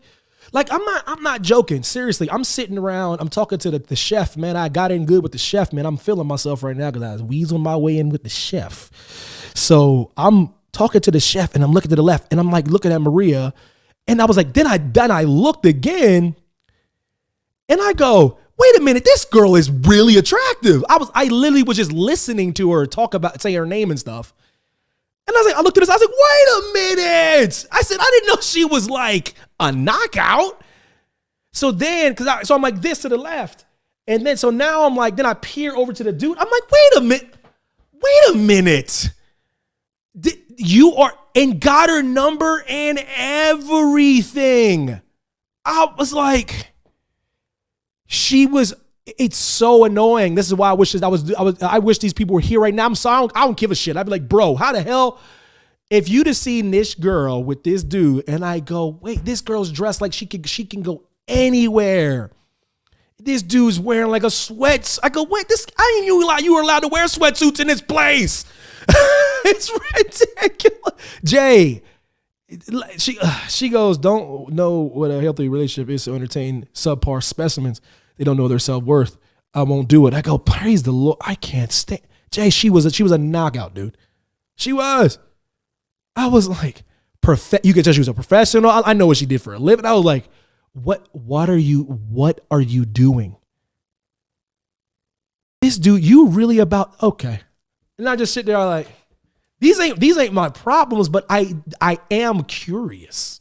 It's fascinating. That's a good one, Stud. The drinks are flowing. No, she had a couple. So heavy too, like tequila, like heavy, like straight tequila. Heavy. You listen, I guess, but damn it, I can't always blame shit on alcohol, Stud. Because all alcohol does is it magnify who you really are. Alcohol gets blamed. I just picture alcohol being at the store being like, I ain't do shit. I ain't crashed that car. You know what I represent. Why you trying to tell me it's me? It's you. But look, at the same time, Lex says, a charming, well-groomed man can end up being a nightmare. Yeah, that's true. You're not wrong about that. Like, however, can you at least respect that the man is charming and well-groomed, Lex? I grew up with the suave dudes, the AC Slaters, the James Bonds. I grew up with the swag, man. And like, with all due respect, James Bond still to me is like the standard. What's wrong with charming and well-groomed? I'd take a cutie in sweats over what ends up being handsome narcissist. And he did, yeah, see, but ends up being a handsome narcissist based on how he dresses. Lex, you don't know that shit. I'm just trying to say, if you see a well-groomed dude that's polished and dressed really well, like literally quintessential James Bond swaggy, and then you see some bum unkempt with sweats on, don't tell me you taking that, dude. This is my issue. I have no good answers for that. Jay, you see this all the time. How many times do you see this where we at when I'm back home with you? How much? Seriously. I don't even care if it's a 20% success rate. That's too many. It's like, I do think everything that everyone said in the chat is relevant here, but it's also like loneliness, boredom, like you said, like a couple girls that like when you and I were out over the past couple months, I'm like, I'm going to talk to that girl or whatever. She said, yes, give me a GQ, man. I live in Kentucky. Yeah, I know. See, I asked you the broad strokes, baby. I know it's about proximity. I know these guys wear flannel, and I know a lot of these dudes are Pope dunks. I know what Kentucky looks like. But you know what I'm trying to say is like a man should not be punished for dressing well. And Jay, you know what I'm talking about. I love sweatsuits more than anything in the world. A lot of people don't know that about Mackie. I'd wear a sweatsuit every day if I could. I'm talking about in this setting. Let me share this damn place with you. I'm gonna share this with the people. A place like this. If I show you this, you ain't wearing no sweatpants in here. I can assure you, my lovely people. I can assure you. Let me show you this website. Website? Oh yeah, I'm sharing this shit. Let me see if I can share this with you. Check this out, y'all. Tell me if y'all can see this. Let me see if I got these settings up. Yeah, I got these settings up. Okay. Check this out, y'all. Where's this shit at?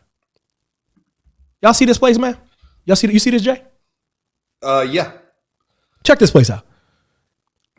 For people that listen to the sound of my voice, I am showing them this restaurant. And this is exactly what it looks like, too. This is glamour stuff, but this is exactly how this place looks. Look at this shit. Beautiful. Look at this. This is legitimately how this place looks. There's got to be a dress code. Are you even allowed in with sweatpants? I couldn't believe. I thought there was until last night. He's up in there with the sweatsuit on. Not a dope one either. Even in like level 2 in shitty Harrisburg, you can't wear sweats. Yeah, bro. I thought there was a dress code until last night. I said, wait a minute. I could just come in here, man. Go ahead, man. But y'all understand. Y'all get the gist of what I'm trying to say. Listen, look. You can't wear sweats there. Yes, you do. You need to be there. Pull up for real. Look, she was getting me out of here.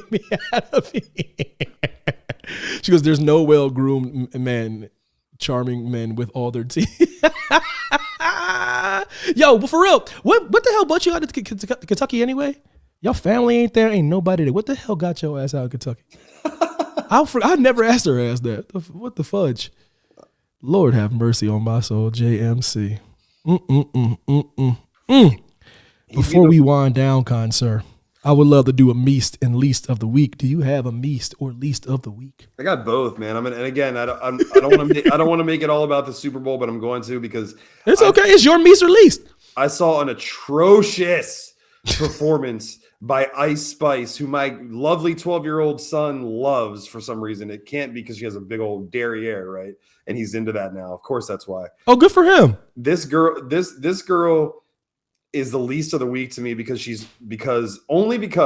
you're allowed to, like, I don't even know, for lack of better terms, ghetto rap every now and then, whatever. If it speaks to you and you're dancing, you're doing your thing, you're cutting a rug, whatever. But Ice Spice is an intelligent young lady who has a lot to offer this world. I've heard her interviewed, and she resorts to being, I guess, the new Cardi B, for lack of better terms, being grotesque, basically dressing like she's ready for a porn shoot, and she's in that same venue. Wait, is this a least? You starting with the least? Yeah, she's the least.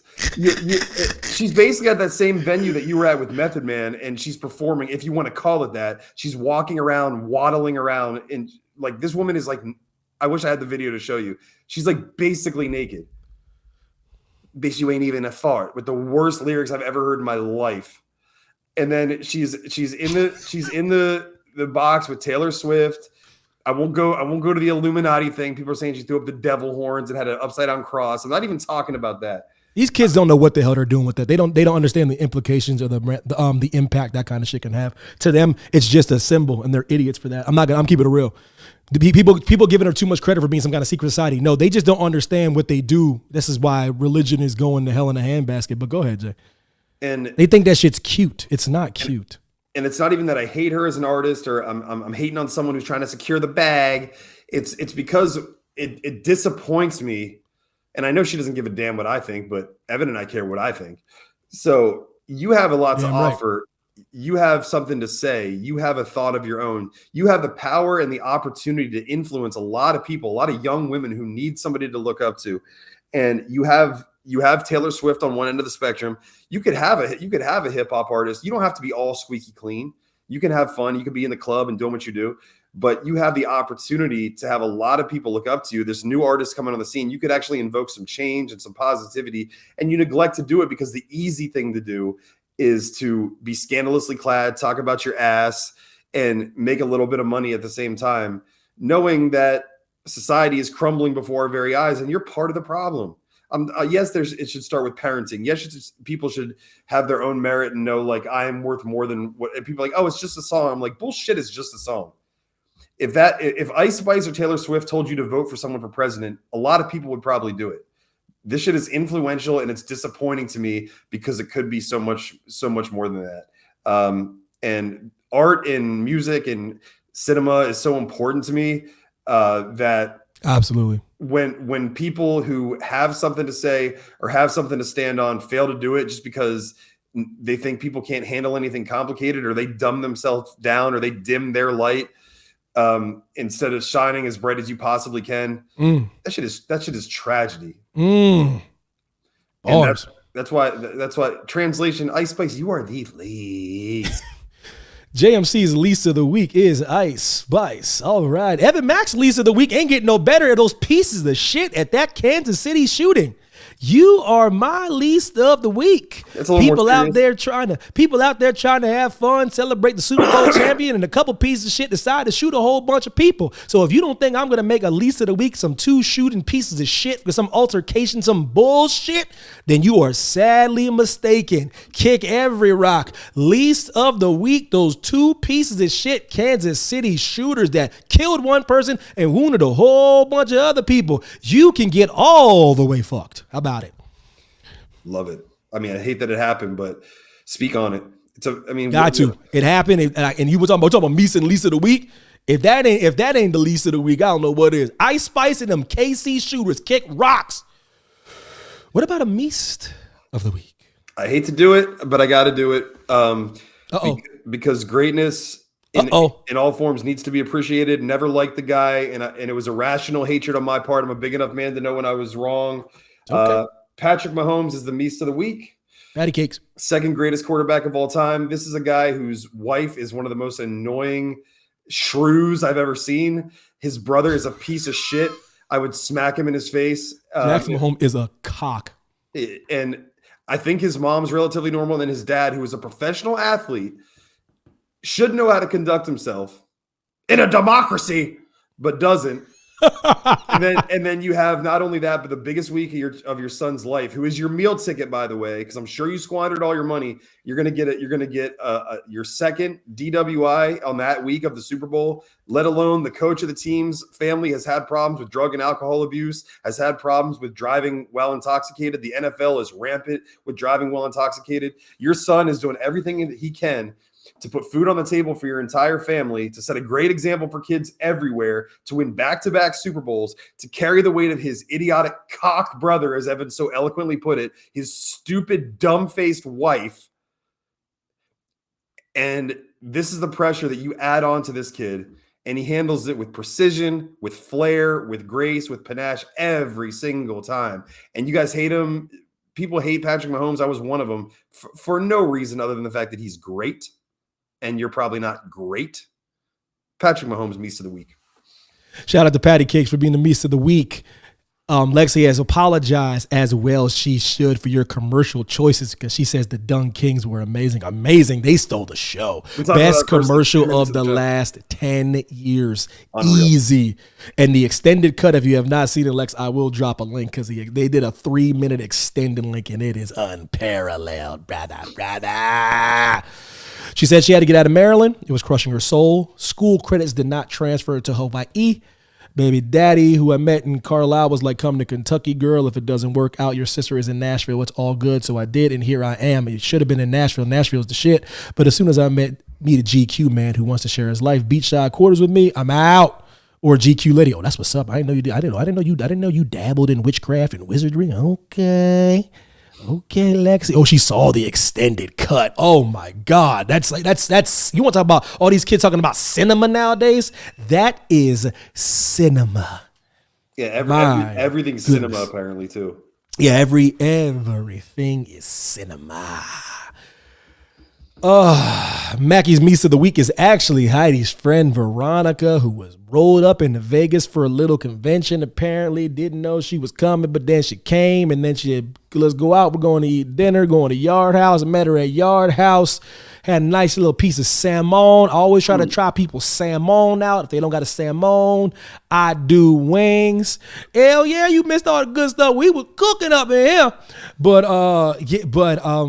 But Meest of the Week is Veronica because she picked up the check. I know she gonna pick up the check for the boy. Wait a minute. I would think the checks was coming around. I go reaching for my wallet. You gotta at least do the reach. Even if you have no intention of following through. But you gotta go for the reach. They call it the check dance. You gotta at least engage in the check dance. But on a serious note, my parents always say, don't ever go somewhere you ain't willing, you don't, if you can't pay for yourself. But anyways, Veronica picked up the check. Nice piece of salmon and got my rum and Diet Coke before I got there. Somehow didn't melt because I was late. Meest of the Week is Veronica Guy, daddy. Lex, another confession. The Meest confessional is going to be hot. I knew it was going to be hot. I didn't know it was going to be this hot. Meest confessional, people, confessing to something regular or confessing to something that is universally loved that we hate. I had a handsome friend who was a Marine that I made out with once. Anyway, he went crazy and is no longer handsome. If you ever saw the Aaron Hernandez documentary. Oh, that's pretty damn crazy. Whoa. That's scary stuff right there. And of course, I watched that the day. That is some scary. And there was his gay lover from high school on there. Oh my God. Don't tell me. Please don't. Continue. This is good. Meest Confessional Extended. I got to put up the sponsorship or Reverend Archibald is not going to sponsor the show next week. There it is. I was close. I was getting text messages. He was like, boy, you better put my banner up. That was my Marine friend. Oh, no way. Wait, what? That was on the documentary? No way, dude. You made out with the Marine friend that was on the Aaron Hernandez documentary. The one who's saying that he yeah. was gay with Aaron? I can't believe you. You didn't know, but that's nuts. That's nuts. Was he ever you did not know, but that's crazy. Was he ever like, yeah, I got a little bit of trauma. I got this friend, you know. Was it before or after that? Bruh. Do y'all hear? Look, stay with me now if y'all didn't listen to me because this is a video, but for people that listen on the audio, listen to this. I had a handsome friend who was a Marine that I made out with once. Anyway, he went crazy and is no longer handsome. If you ever saw the Aaron Hernandez documentary and there was his gay lover from high school on there, that was my Marine friend that I made out with. Brother. She said, I don't see now she's trying to be funny. Said, I knew there was a reason he knew the lyrics of every Katy Perry song. You be nice. Cause listen, I'm gonna keep it a buck. I know every Hall & Oates song. I know every song from Mary Poppins. I can go deeper. I love Dancing Queen. Listen, you don't judge song choices. I love Boy George. Lady, listen, don't do it. You're doing the thing. Don't do the thing. This is 2024. He went on the documentary years after them making out, and Marine's like, how convenient for your story, Lex. How convenient. You know you were embroiled in controversy. You about to get subpoenaed tomorrow. I'm posting this. I'm sending this podcast to TMZ. And I have late breaking news. That dude's still handsome, by the way. Oh, he's like, sorry, don't lie. He didn't kill anybody that we She's know okay, of. but this was 2009. Hold on, that dude did not kill anybody, right? Evan Mack does not call into question anyone's sexuality, because I am telling you right now, it is a sliding scale and a slippery slope. Finding your sexuality is not as cut and dry as people think it is. If you know, you know. Shout out to Pusha T. Then you're good. But there's certain people that they have ebbs and flows. They got ebbs and flows, and they have to. And I say, your sexuality is a journey. I've learned a lot. I have grown. I have evolved to a blacker Evan Mack, a more seasoned Evan Mack, a more Peebo Evan Mack. And by the way, Alexandra, we don't know, just because that handsome Marine on a documentary said that, we don't know if Aaron Hernandez was actually gay or bisexual. That's my theory, though. That's my main number one theory why he killed that guy. 100%. Look, it's all there. It's all there. And someone literally goes, Evan, that's ridiculous. I go, guys, the killing him made no sense. You know why? You know what does make sense, though? Killing someone that's about to out you. It's all there. Killing someone that threatens to out you. That is reasons to kill a person. And I am telling you for a fact, what he did was inexplicable. But the one thing that can explain it, though? That. I said to somebody like, what? I go, why are you acting like that's far-fetched? No, you guys need to, you guys put too much stock on homosexuality or people's sexuality. Number one, it's not yours. So why do you care? That's number one. Number two, it's not that serious. It really isn't. What you do and what you feel like doing from a sexuality standpoint, guys, it's not that serious. I got people talking to me about God and going to hell, and they don't even go to church. You can't pick and choose when you're religious. You don't go to church, read the Bible, or worship God at all. So you can't tell me what God cares about if you don't involve God ever. Like there's something that will never not be true. If don't start nothing, don't be nothing is the only thing you need to worry about. You don't need to worry about nothing if you just do you. I start to question people that care. I start thinking it's American Beauty. And if you've seen American Beauty, that's what I think of. Anytime someone goes very hard against someone that likes somebody else, like I go, are you? Because if you guys watch American Beauty, you know what I mean. Why are you going so hard? This don't even involve you. It's only me, Heidi, down in Tampa, Florida. Heidi Mack, we go both nights because the drinks were cheap and the music was lit. Gay bar in Tampa. Heidi Mack, how many gay men bombarded me and knocked me over and tried to take me into a bathroom? Heidi, how many? 0? Y'all don't even know the people you're talking about. You don't even know what you're about. You don't even know what you're around. You don't even know what the people are, what sexuality is and stuff. So I always laugh. I go, yo, Jay, full disclosure, you know who else is in there? This is going to blow your mind. Guess who else was in that bar that me and Heidi were in? Jacob Fatu was in there. Really? Swear to God. Wow. I said, Heidi, is that Jacob Fatu? She's like, I go, no, that's not Jacob Fatu. I literally, because when we see him in the match, we were on the front row part. He's just looked so much bigger. And I go, and that's all it was. I was like, oh, he's not. I thought he was bigger. And he was like, I said, that's not him. I turn around. Heidi goes, oh no, that's him. That's Jacob Fatu. I go, oh wow. And he was just in there vibing like we were vibing, having drinks. Y'all don't know, man. It's not that serious. All I'm trying to say. It's not that serious. Lex, the things that the qualities about people that make us want to spend our lives with them don't have a gender. Bars. Evan, I was listening to your podcast last week and my brother James was visiting and he was like, is that Evan? That I kissed that I kissed one time. I remember this. Yes, I remember this. Yo. Shout out to James. Oh my God, I forgot about James. How's James doing, man? I like that kid. Bradley's none. His whole crew. Yeah, exactly. It was his whole crew. It was his whole crew. Like, Because are you kidding me? outside of Dude, Heidi was like, Evan, that's him. That's him. I swear that's him. And I was like, oh my God, that is it. But it was just because I just didn't expect it, because we do whatever we do. We walked up into Bradley's and we seen that the drinks were half everyone else's drinks. The music was popping in there. Gaga was pumping in there. I was like, oh, we pulling up. And we pulled up and we stayed there and everyone was so dope, man. And then we went back the next day after the because there's certain places in Tampa or Clearwater or they were hitting you with tourist prices. I go, you know what we doing? We going back to St. Pete and getting into the spot. And it was lovely. But what I'm trying to say is that I will, to the day I die, I will die on that hill that he took that poor guy's life, and why he took that poor guy's life, because someone was having trouble coming to grips with his sexuality. That's all I'm going to say. That's a very powerful thing. I watch a lot of crime stuff, guys. That's a hell of a motive, man. That's a hell of a motive to take somebody's life away. But yes. Oh yeah, Jay. Weird but true, bro.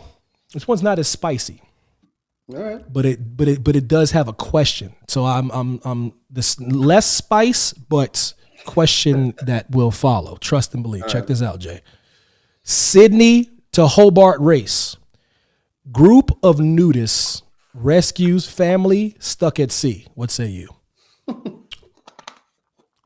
I mean, respect, man. Like, holy shit. Okay. That's your initial thoughts is respect. Okay. What are you doing out here? Okay, so check this out. So, I mean, I could ask you the same thing. I'd be like, like nudists have rescued a group of sailors after their small boat got caught up in strong currents in Sydney.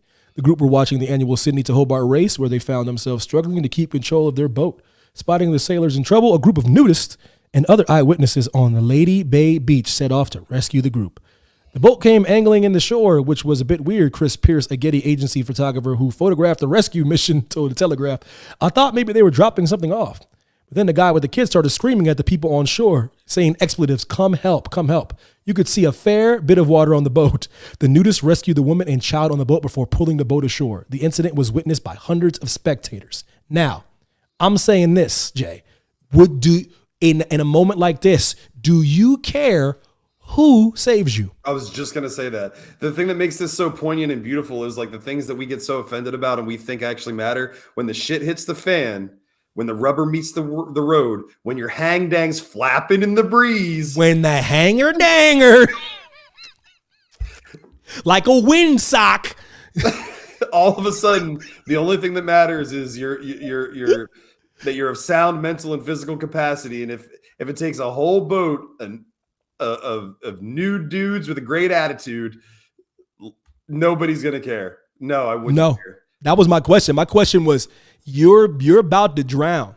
Look at it. That's what I'm talking about. I don't give a damn who saves me as long as they save me. Will 5 stud muffin. I don't care. If I'm ever in a position to save someone's life, I'm getting naked first. Listen, that was my question for the chat. That was my question for JMC. Listen, exactly. New dudes with great attitude. You damn right. They was butt naked, man. That's when this goes back to my story about not understanding what people's proclivities are if they're not hurting nobody. They literally were on a nudist beach. And they still had the wherewithal to go and save some lives, daddy. Hashtag shout out to Windsock. Listen, Will Foster said they could drag my ass out of the wheelchair as long as they save me. I don't give a damn. I don't care. Listen, stud. Jay said it. He hit the nail on the head. When the rubber meets the road, at the end of the day, if your hang-dang's flapping up, if your clam is out and if you're jamming out with your clam out, who gives a shit? Who gives a shit? Oh my God, I swear to God. It comes Listen, back. I'm trying to keep it like there's certain things listen, this podcast is no holds barred, but there's certain words I will not say on this podcast. Yeah. I can't, especially I can't say the women lady part, the names are just they're not good. But bearded clam ain't one of the words. I made it so much worse. It's so much worse. Oh, because you can. There's so many cool things you say about dude. You can say hang dang. You can say like there's so many cool ones you could say. There's so many cool ones. Yeah, that was the first thing that came in my head. You see that? So we went with clan. I guess you could say box. I guess that's just so like Yeah. You know what I mean? That's like I was like almost being like a chicken shit if I'd have said that. You gotta push the envelope a little bit. Just a smidge. If they're like I said, if they're jamming out with the clamming out. Jason saved me. That was the question. The question for the weird news of the day was, I think the whole chat agrees. We're all in agreement. Universal. We don't care if we're throwing water with a bucket out of a boat and the boat is sinking. I'm telling you right now, listen, a Ku Klux Klan member can save my black ass. I'm gonna keep it a buck. I don't know why he be coming to save me. He could be coming to save me to tell me he don't like me, but as long as he pull me from the wreckage, brother. If there's someone that was so offended by nudist, a couple of titties, a clam, and a hang dang, and they were like, actually, I don't want you to save me. Put some goddamn clothes on. I'd be like, you know what, man? Oh, that's disgusting, Heidi Mac. That's way worse than what Jay said. Whoa. Whoa. There was a 12-year-old on this show last week. Have some decorum. Fuzzy Taco, come on, man. This is what's wrong with America, Jay. I'm calling out America. Fuzzy Taco. This isn't even America. That's not even Mexico. She said it's better. This is this woman unity crap. She said it's better. No way. No fucking way. No fucking way. Better than jamming out with the clamming out. Yeah, what can you do? Look at Will 5. See the men are united. Will 5 said that is way too much. It's too much. It's too much. In all my years, Heidi Mack. In all like seriously, I was like, my word. I think I got a gas button. I'm late on it, but I don't give a damn. Yeah. Clutch the pearls. Put me back. If Heidi's coming to save me, put me back in the boat. If some guy was like, hey babe, but yeah, with his hang dang, yeah, like let's talk about it. What if he was like, he's like, grab onto my rod? I'd be like, oh. he's like, it's buoyant. I go, if he said it was buoyant, I'd have to grab on. Guys, don't. I'd be like, because he said buoyant though. I'd be like, take me to shore, brother. You'd rather, y'all are crazy. That's a side vote. I'm putting the vote out. Fuzzy, she goes, I'd rather you call that than a clam. I go, no. I got to put a vote out. I think they are going to lose this bet. If I do, which is worse, again, a poll for next week. Yeah. There's no way. So because right now they're already losing. It's you, me, and Stud versus them two. It's already 3-0. I'm keeping tally right now. It's 3-2. It's 3-2. Part of the clam is the musical festivities that you can do while it's out, though. Yeah. I don't see. I know what you're doing there. You're starting to. You're going smell route. See, that's your mistake. That's on you. That's on you, Heidi Mack. You guys are doing. I know what this is, but this is not. I wasn't even thinking about that. I was thinking about the movement of said apparatus. And that's what I was talking about. And we were at sea on a wayward vessel. Clam had a connotation. You see, it was. I was going nautical. Y'all went to a total. Y'all went to a totally different. You can't do that. You can't go south of the border on south of the border, brother. That's the one part. That's the one part where they're like on the waiting is totally different. When the guy was like he put the dandruff in the hair. He's like, what you doing, man? So you can't mix Mexican with continental. So you're better than that. Luis goes like, you're better than that. He's like, what about a little garlic salt? I'm like, yeah, let's go. Because he did guacamole. Oh my God, Lord have mercy. We doing the vote. We're already up 3-2. Listen, we'll run it back, but that's ridiculous. Which is more like appropriate? You're out of your mind. Seriously? I mean, neither one's a great option if we're talking. Oh, they're both terrible. Both absolutely terrible. I didn't know I was going to open a can of worms, but to recap, since I didn't miss this damn thing, Meest Confessional, new segment. We got to confess something to me and Jay that's universally loved, that me and Jay hate. Jordan's revelation By the way, this is sponsored by Reverend Ultrabolt. I have to say that at least once every 10 minutes or he will not sponsor this segment again. Shout out to Reverend Ultrabolt. Put up his shekels for this. And Jordan's confessional was he can't stand Alicia Keys. Says she's talented. Doesn't really like her. My confessional was, and Heidi, get ready. I hate Party Up by Darkman X, Earl Simons. Whenever you get to that, tell me how that rubs you. I want to know how many women think Clam is better. I go, oh, we're doing the vote. We're doing the vote, but I can't exclude this. See, this is the problem. I'm all about quality on the Meest podcast, Heidi, man. I am not going to just exclude the men. They have a say in this. Don't you try to get the women on board. Ask Veronica if you're still there. Ask her. I hope she crunches you, and don't get her to lie either. Ask her. And she was the Meest of the week too. So she was the Meest of the week. I am very capable of removing Meest of the week and putting a new Meest in. This show's not over here. This show's not over here. I can very easily go Jordan's the Meest of the week. Very easily. I'm like, who would argue with that? If we fail to prepare, we have default answers. Yeah, exactly. Or if someone needs usurped, Veronica, it's not that big a deal. I'm like, who's the Meest of the week? I'm like, Jordan. I'm like, oh, okay. I didn't really do anything this week. You're like, nah. But I don't give a damn if it's on y'all. Wait a minute. Wait a minute. I can't comment because I don't have one? That's bullshit. F them men. Y'all want the Clan better fix your vernacular. They're just, this is ludicrous. This is ludicrous. Bridges, are you kidding me? The men can't have a say. See, you know what this is, Jay? This is fear because this is a more male-dominated podcast. That's true. That's what this is about. But okay, I need you to find a euphemism or a musical activity that you can do while that fuzzy taco is flapping in the breeze. And when you do that, and it has to rhyme, and it has to be according to the saying, and it has to make sense in the popular culture vernacular. So when you do that, then the fuzzy taco can be on the menu. I hate the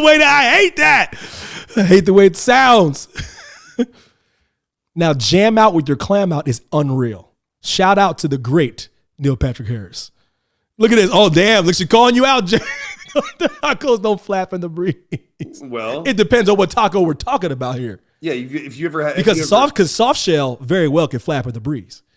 Also, those things are capable of squirting out a child out of the canal there, and a hard taco is not durable. So the comparison doesn't even make sense. Actually, your case gets flimsier and flimsier as we go. It actually does. As we start unpacking this, it's getting killed. Don't have us unpack this. I'll make a whole PowerPoint presentation on this shit. You can't. You can have a concert with one of these things out for those to see in public. You could save people, and it would be out in public. And if you had to describe, hey, the nudist saved me, what would you say about their vaginal region if it had to rhyme? What would you say? There's really only one option here. Oh, God, Lex, just what an imagery. I'm going to just put it up there. You could veg out with your wedge out, I guess. That's terrible. I just thought of that.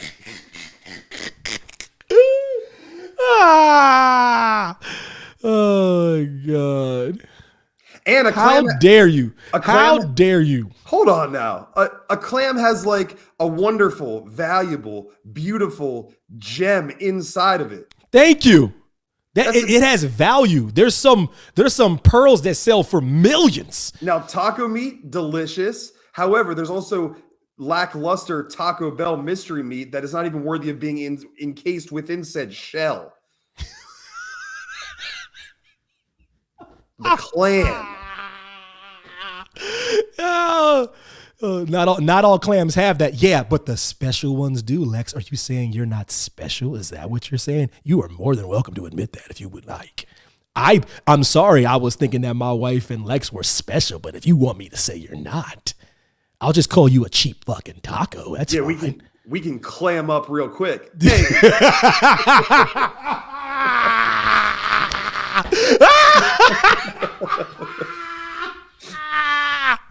Oh, that is definitely a mic drop. Damn, she was a sexy taco too. Oh, and Selma Hayek was a taco massage party, and she was sexy. And she's from Veracruz, Mexico. That's bullshit. That's bullshit, though. She picked my favorite Mexican of all time, though. Like, you can't pick my favorite Mexican. It's like her and Gabe. What are we doing here? Selma Hayek's like, I'm better than Gabe. I'm like, no shit. Oh, see, now we're getting personal now. She goes, men struggle to find the pearl all the time. What you mean? I go, oh, now men are being attacked. You see? This is what this podcast has been reduced to. People listening to the Meest podcast. Is this a microphone? Is that a mic drop? You can't just put mic emojis. It looks like the mic's up. You got to put mic drop. What? This is ludicrous. Or like an arrow going down or something. Yeah, you got to put an arrow going down. That's just shit. No, absolutely not. I'd rather be a taco. You don't have to embody the whole, your body doesn't morph into this thing. Oh, and by the way, Alexandra, what men? Present company excluded. Excluded.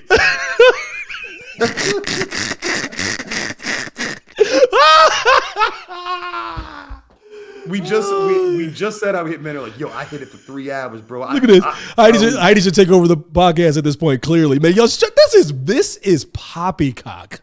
As long as you retitle it the Clam Jamboree, then that's I'm calling this episode the Clam Bake. Episode 5, the Clam Bake.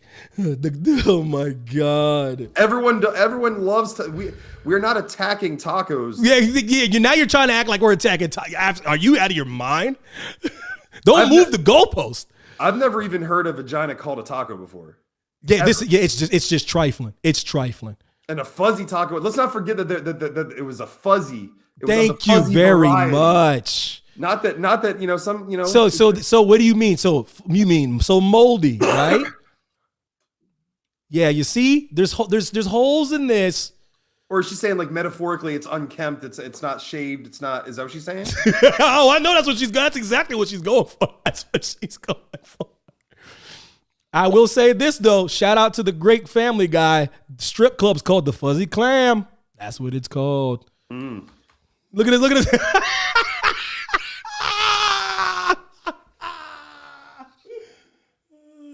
this. This has turned into spice.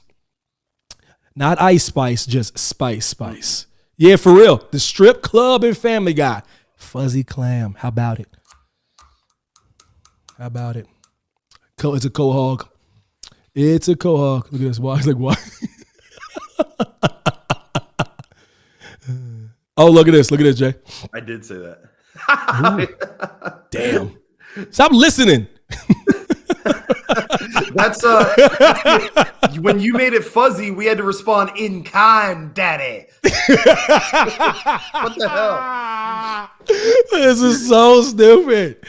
So what's more mature? What's more learned? Fuzzy, like peach fuzz, or like a sophisticated, well-kempt, coiffed beard? Which one? What the hell? The greatest podcast of all time. I don't care what anybody says. This is the greatest of all. Like Will said, thank you, Will 5. We was good. It was good. It's like, what we doing here? Sexy stuff should be fuzzy, but it shouldn't burn, No sex on fire. She said, you said it first. Did I? Lex is dying over here. That's what this podcast is all about. A respite away from all the craziness in the world. I'm glad we can laugh about how absurd and how wrong you two women are. Absolutely filthy. Absolutely despicable. Despicable women on this podcast. Weird news of the day has sparked controversy. I was trying to put over some nudists. I was trying to put them over. I was trying to give them their just desserts, JMC. I was trying to let the people know, I wish Dylan was here, that his Australians swam out. Let's keep it real. They weren't by the beach. They were out on the boat. That's what people don't understand. If they were by the beach, they would have just got out. They were so far out in the water, they came all the way out there butt-ass naked to save them. They had to swim in the ocean. You know what the hell's in an Australian ocean? Everything. Shout out to the nudists up in Sydney. You kidding me? so they swam out with the clam out. Once again, it all connects. While they were rocking out with the cock out. Yeah, so we don't even put up another word for that. Yeah, rescue. You're right. Rescue knew it should have a bad signal. Real talk, and it would be a lit up clam with like a searchlight coming out of the clamshell. Oh, we're killing it right now. Oh, oh, you're done. We cooked you. Here, this is Heidi. This is Heidi right here. But it was Heidi, it would just hang up in the air like this mic. It would just hang, and she didn't do any droppage. I just did the droppage right there. Oh God, is that it? We got anything else? I don't know. There's nothing. There's no words left to be said. Oh my God. Until we get the results of this damn poll. Oh, I'll keep this poll going for the next couple months, straight up. Until we win. That's how you rig the game, brother. I just want you guys to take this week and ponder all the things you can do with your clam out, and it has to rhyme. And then try to ponder what you can do with your fuzzy taco out. I guess. Look at this. Damn! Look at this. Damn, Jay. Damn. F off, Mr. Mack. Damn. Dissension in the ring. Remember this moment, 2 hours and 20 minutes into the podcast. Jesus. This is the moment where the marriage started to fail, brother. Can you imagine? This was the discussion that started it, brother. The clam and the taco, brother. And then someday you'll tell this tale to people 10 years from now. Like, you know what? You guys did the right thing. There's no coming back. There's no coming back. There's nothing back. There's no coming back from something like this. True as it can be. I'll take it all back. You better write. You better write. No. Yeah, this episode. I think we're going to the clam bake. Yeah. Episode 5, the clam bake. Jordan, historically, have you ever referred to it as a clam when you've been spitting game at a lady and ended up fumbling the bag? Oh, now we're getting vindictive. Now I'm gonna give you the floor, Jay, but now we're getting nasty. And the answer is obviously no, never. That's absurd. Yo, girl, let me hit that clam. She's like, what the fuck is wrong with you?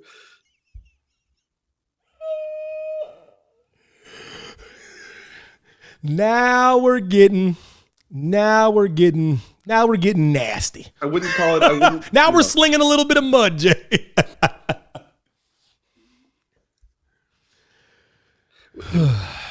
Next press tour Scarlett does, she's going to be like, just Jordan never came directly for my clam, I'll be like, oh, I'd be like, boom. Final vote. ScarJo counts like 20 votes. Easily. She's like, I got this spicy taco. She's like, there's a little fuzz on it that day, but I'd be like, oh, come on. I'd be so mad. We're putting this vote. We're gonna put the vote up. Y'all gonna lose this, and it's not my fault that the demographic of this podcast skews toward male persuasion. How about you get more of these ladies to listen, and maybe you have some backup, but maybe you'd be surprised at the results. Go slang term for vagina. Jay, right now, Jay. This is a good question. She was give us your best pickup line. Jordan doesn't have. Jordan doesn't. Well, yeah, hold that thought. Jordan doesn't have pickup lines per se, but he does have like openings. Give her your opening, because you're not. I think pickup lines are cheesy, so I have more respect for men that have openings, like Johnny Carson. So tell Lex what your opening would be though to somebody at a bar. It's not. I mean, you've been around it as many times as it's probably happened. Like, I usually try to say something just like absurd, and then like if you and Heidi are there, it just amplifies, and before long it ends up being like a fun conversation. So I'll be like, hey Michaela, I don't know you at all, so tell me everything you've ever done in your life in order until this very moment. Yeah, that's brilliant. See, that's not a pickup line. That's literally, it's brilliant. Like that's what Jay does. Jay'll do that because it does two things. It gets her to talk about herself. Most dudes like to talk about themselves. it gets her to talk about herself, and it's hilarious. And it plays off the fact that, like, all right, I'm trying to get to know you. Like, I'm prying into your personal life, but I'm not really. I've also been like, yeah, I don't mean to pry into your personal life, but I'm totally going to. So, and I also, one approach I do have is a little bit like a flirty thing. I ask them stuff that's like not offensive or weird, but I'm like, ask them stuff that they know is like a little too personal, but it's like I'm comfortable saying it. So, like, this guy talks to me like he knows me. I love that. If I'm genuinely interested. If not, I'm not going to waste anybody's time. But it's just like a level of comfortability, because I also say, like, okay, I want to kind of see how she reacts to this. If she takes like a good sport, I'll tell you anything that you want to know about me at the same time, and you're gonna have a really fun conversation. But if you're uptight or weird, and you're definitely not the right one for me anyway. And I'm not going to be like, hey, what's your bra size? Like, I'm going to be like, so provide me the full intimate details of your day, or just like something stupid, but it works out. And by the way, we can go back to that. But Alexandra, I don't like saying vagina either. I apologize. But I Googled slang terms for vagina. Fuzzy taco or taco is nowhere to be found. And at number 7 is not only clam, but is bearded clam. Oh, let's go. It's over. It's over. Can you see it? Look at my thumb. Oh, it's this. I'm going to double click. Hold on. I'll put you on the big screen. Boom. Big screen. Put him on the big screen. Work, you shit. Come on, zoom in. Oh, there it is. There it is. I'm seeing it.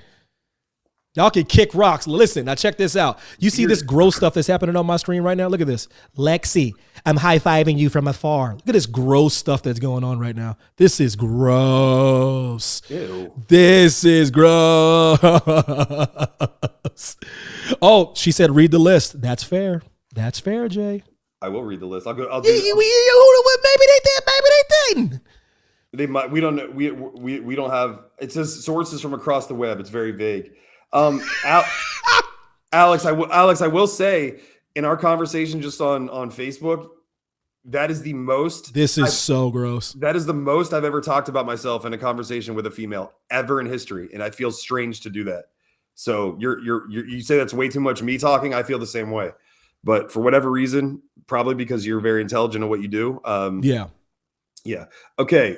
Number 1. Yeah. Number 1 is beaver. Nobody says that. Well, that's old school though. Yeah. Number 2 is foof. Foof. Oh, wow. Never heard of that. Number 3 is fanny. Cause like in like Australia, fanny actually means clam. Yeah. That's their, that's from down under. Next one just sound muff.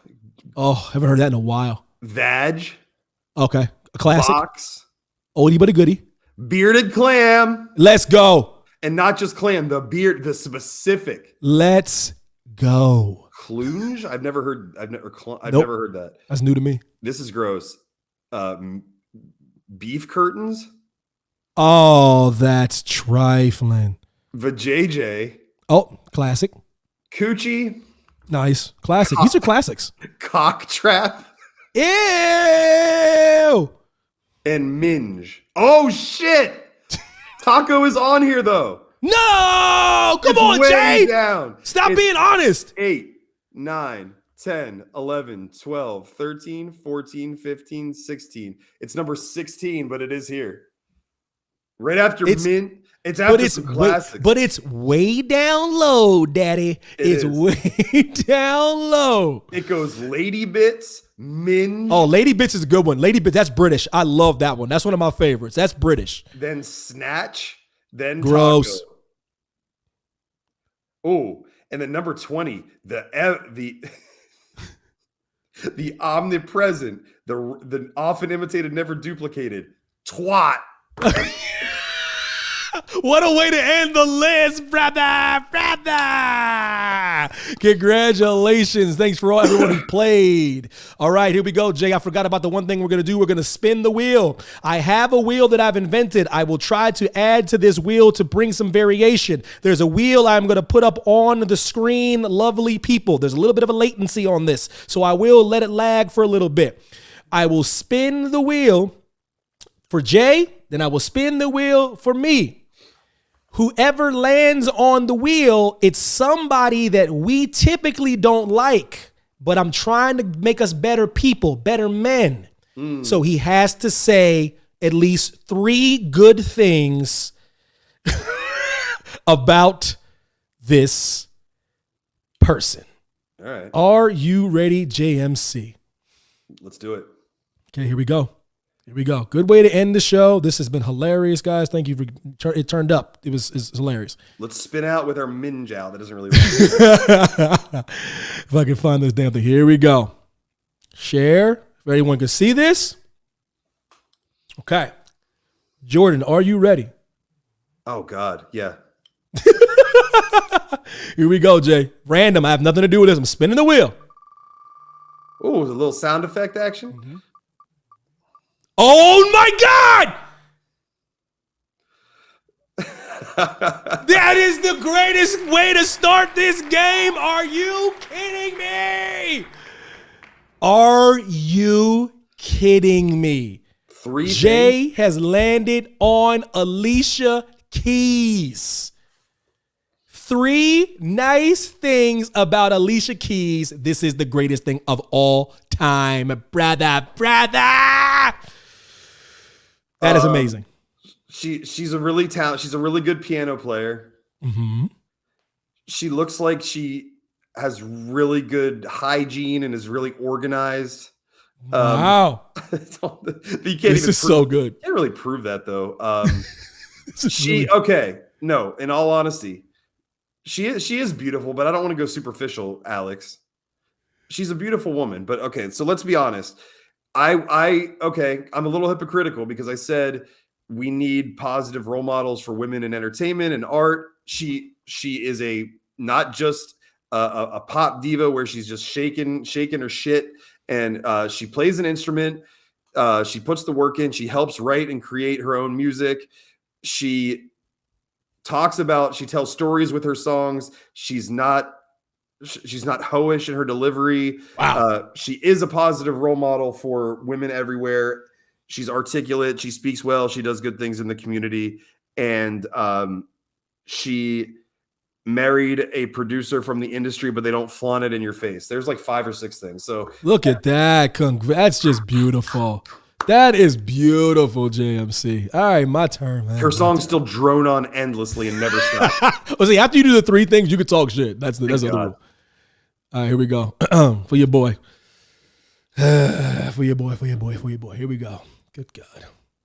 Come on. Big money. No whammies. No whammies. Oh, no. Oh. No. She will not be stopped. She's just a girl. Yeah, she's on fire. Oh, gross. Okay. All right. She's a hell of a piano player. I will go as far as saying, this is so annoying. This is like a random wheel, for goodness sake. I will go as far as saying musical genius. She has some musical genius. Yeah. That is 1. 2, I can go superficial. She's very pretty. I don't like this whole non-makeup initiative shit she's on. That's just annoying to me for some reason. It's like makeup there's nothing wrong with makeup. Like, let's stop. There's people who are employed to do that. Yeah, and trust me, do women cake it on too much nowadays and looking like drag? A lot of these women don't even know they're wearing drag makeup. They don't get that. That's why they look really weird. That's why they look completely different. They look completely different because they're actually using drag as a drag technique. But I don't want to tell a woman what they don't need to be doing. But Heidi agrees. She knows what's what. So she's like, Evan, they're wearing drag makeup. I go, I can tell because they look like 2 different humans. But anyways, very beautiful, musical genius. Yeah. Well, I guess another nice thing is she married one of my favorite producers. I took the cheap way out. No, I said the same thing. Okay, she married the great Swiss Beats. So they don't act weird in public though. And they don't act weird. Yeah, they don't act weird in public. And like a positive role model, that does matter because there's so many these new artists that are making these girls act a fool, and she is a positive light in this darkness. God, we just had to put over Alicia Keys for the past 5 minutes. Oh, good Lord. Do I have any of her songs in my phone? I do not. Back to the hate. Whew. Made me feel so much better there. I don't know when Heidi said, "Don't be a twat swatter." Sounded right. Holy God. Grotesque. I can't stand any of you right now. But anyway, shout out to Will 5 Stud. Shout out to Wifey pulling up. Lex, it's always a pleasure. JMC. Can't wait to go swat a twat. What you got, brother? The rappers. I just like that on this show. I don't care if there's 1,000 people listening or 2. I just like that we can have fun and say ridiculous shit sometimes. It's good for the soul every now and then. It is, brother. That's if people haven't figured out what this show is about, that's what it really is. It's just want people to laugh, man. I do for a couple hours. Just let us talk our shit and laugh. I like how we can go from a poignant topic to, twats and everything, though. Do you have this list, Jay? Quickly, like there's a request coming in hot. No, but I will tell you, when I played Couples Family Feud once and won, by the way, it was name a slang word for a penis, and I got like all 6 on the board. Oh, Shaft was on there. Was Schlong on there? Of course. Schlong was on there. Dick was number 1. Cock. Okay.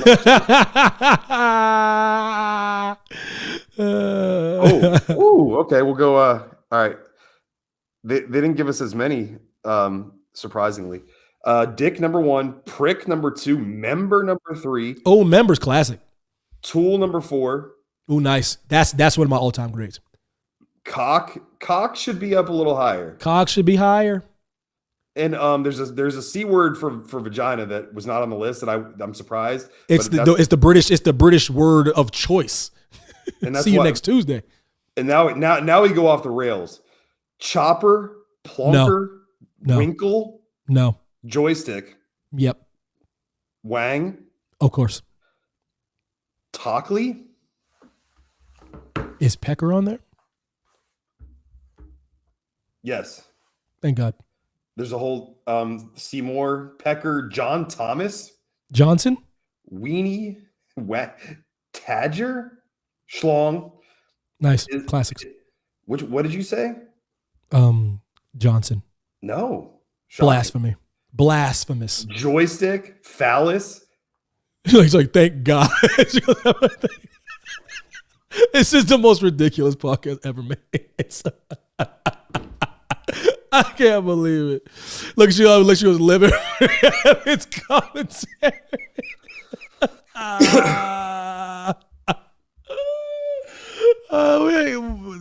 There's some that should be higher. There's some that should not be on there. Joystick, no Johnson, blasphemous.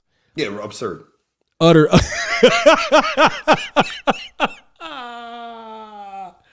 Did you say prick? Yeah, prick's like 3. It's a little high for prick. A little high for me too.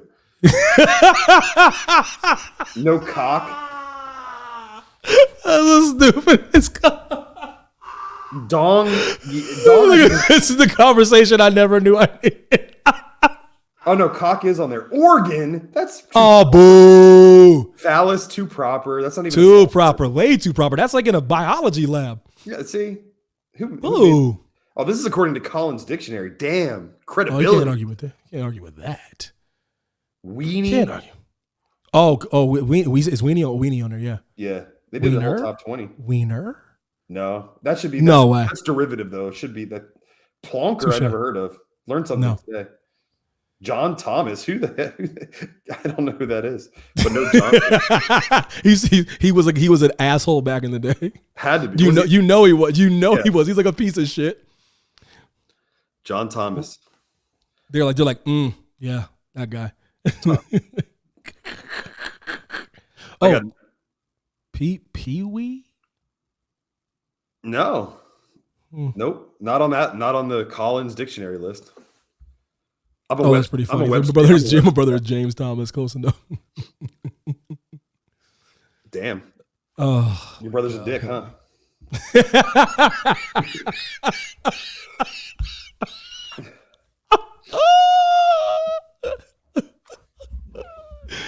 This show is over, man.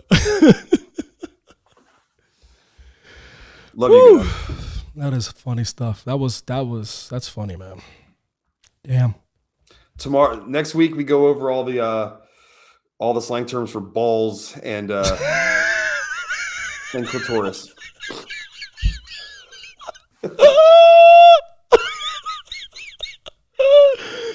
Oh my God. This is why I gave this show 5 stars. Have a great night. You too, my brother. Love you, man. Love you guys. You guys are amazing. Let's keep stop bonding with Lexi. This shit ain't. I'm trying to make this a thing. You know what I'm saying? I don't like this. Trying to forge and form a little Megazord over here. It's cute.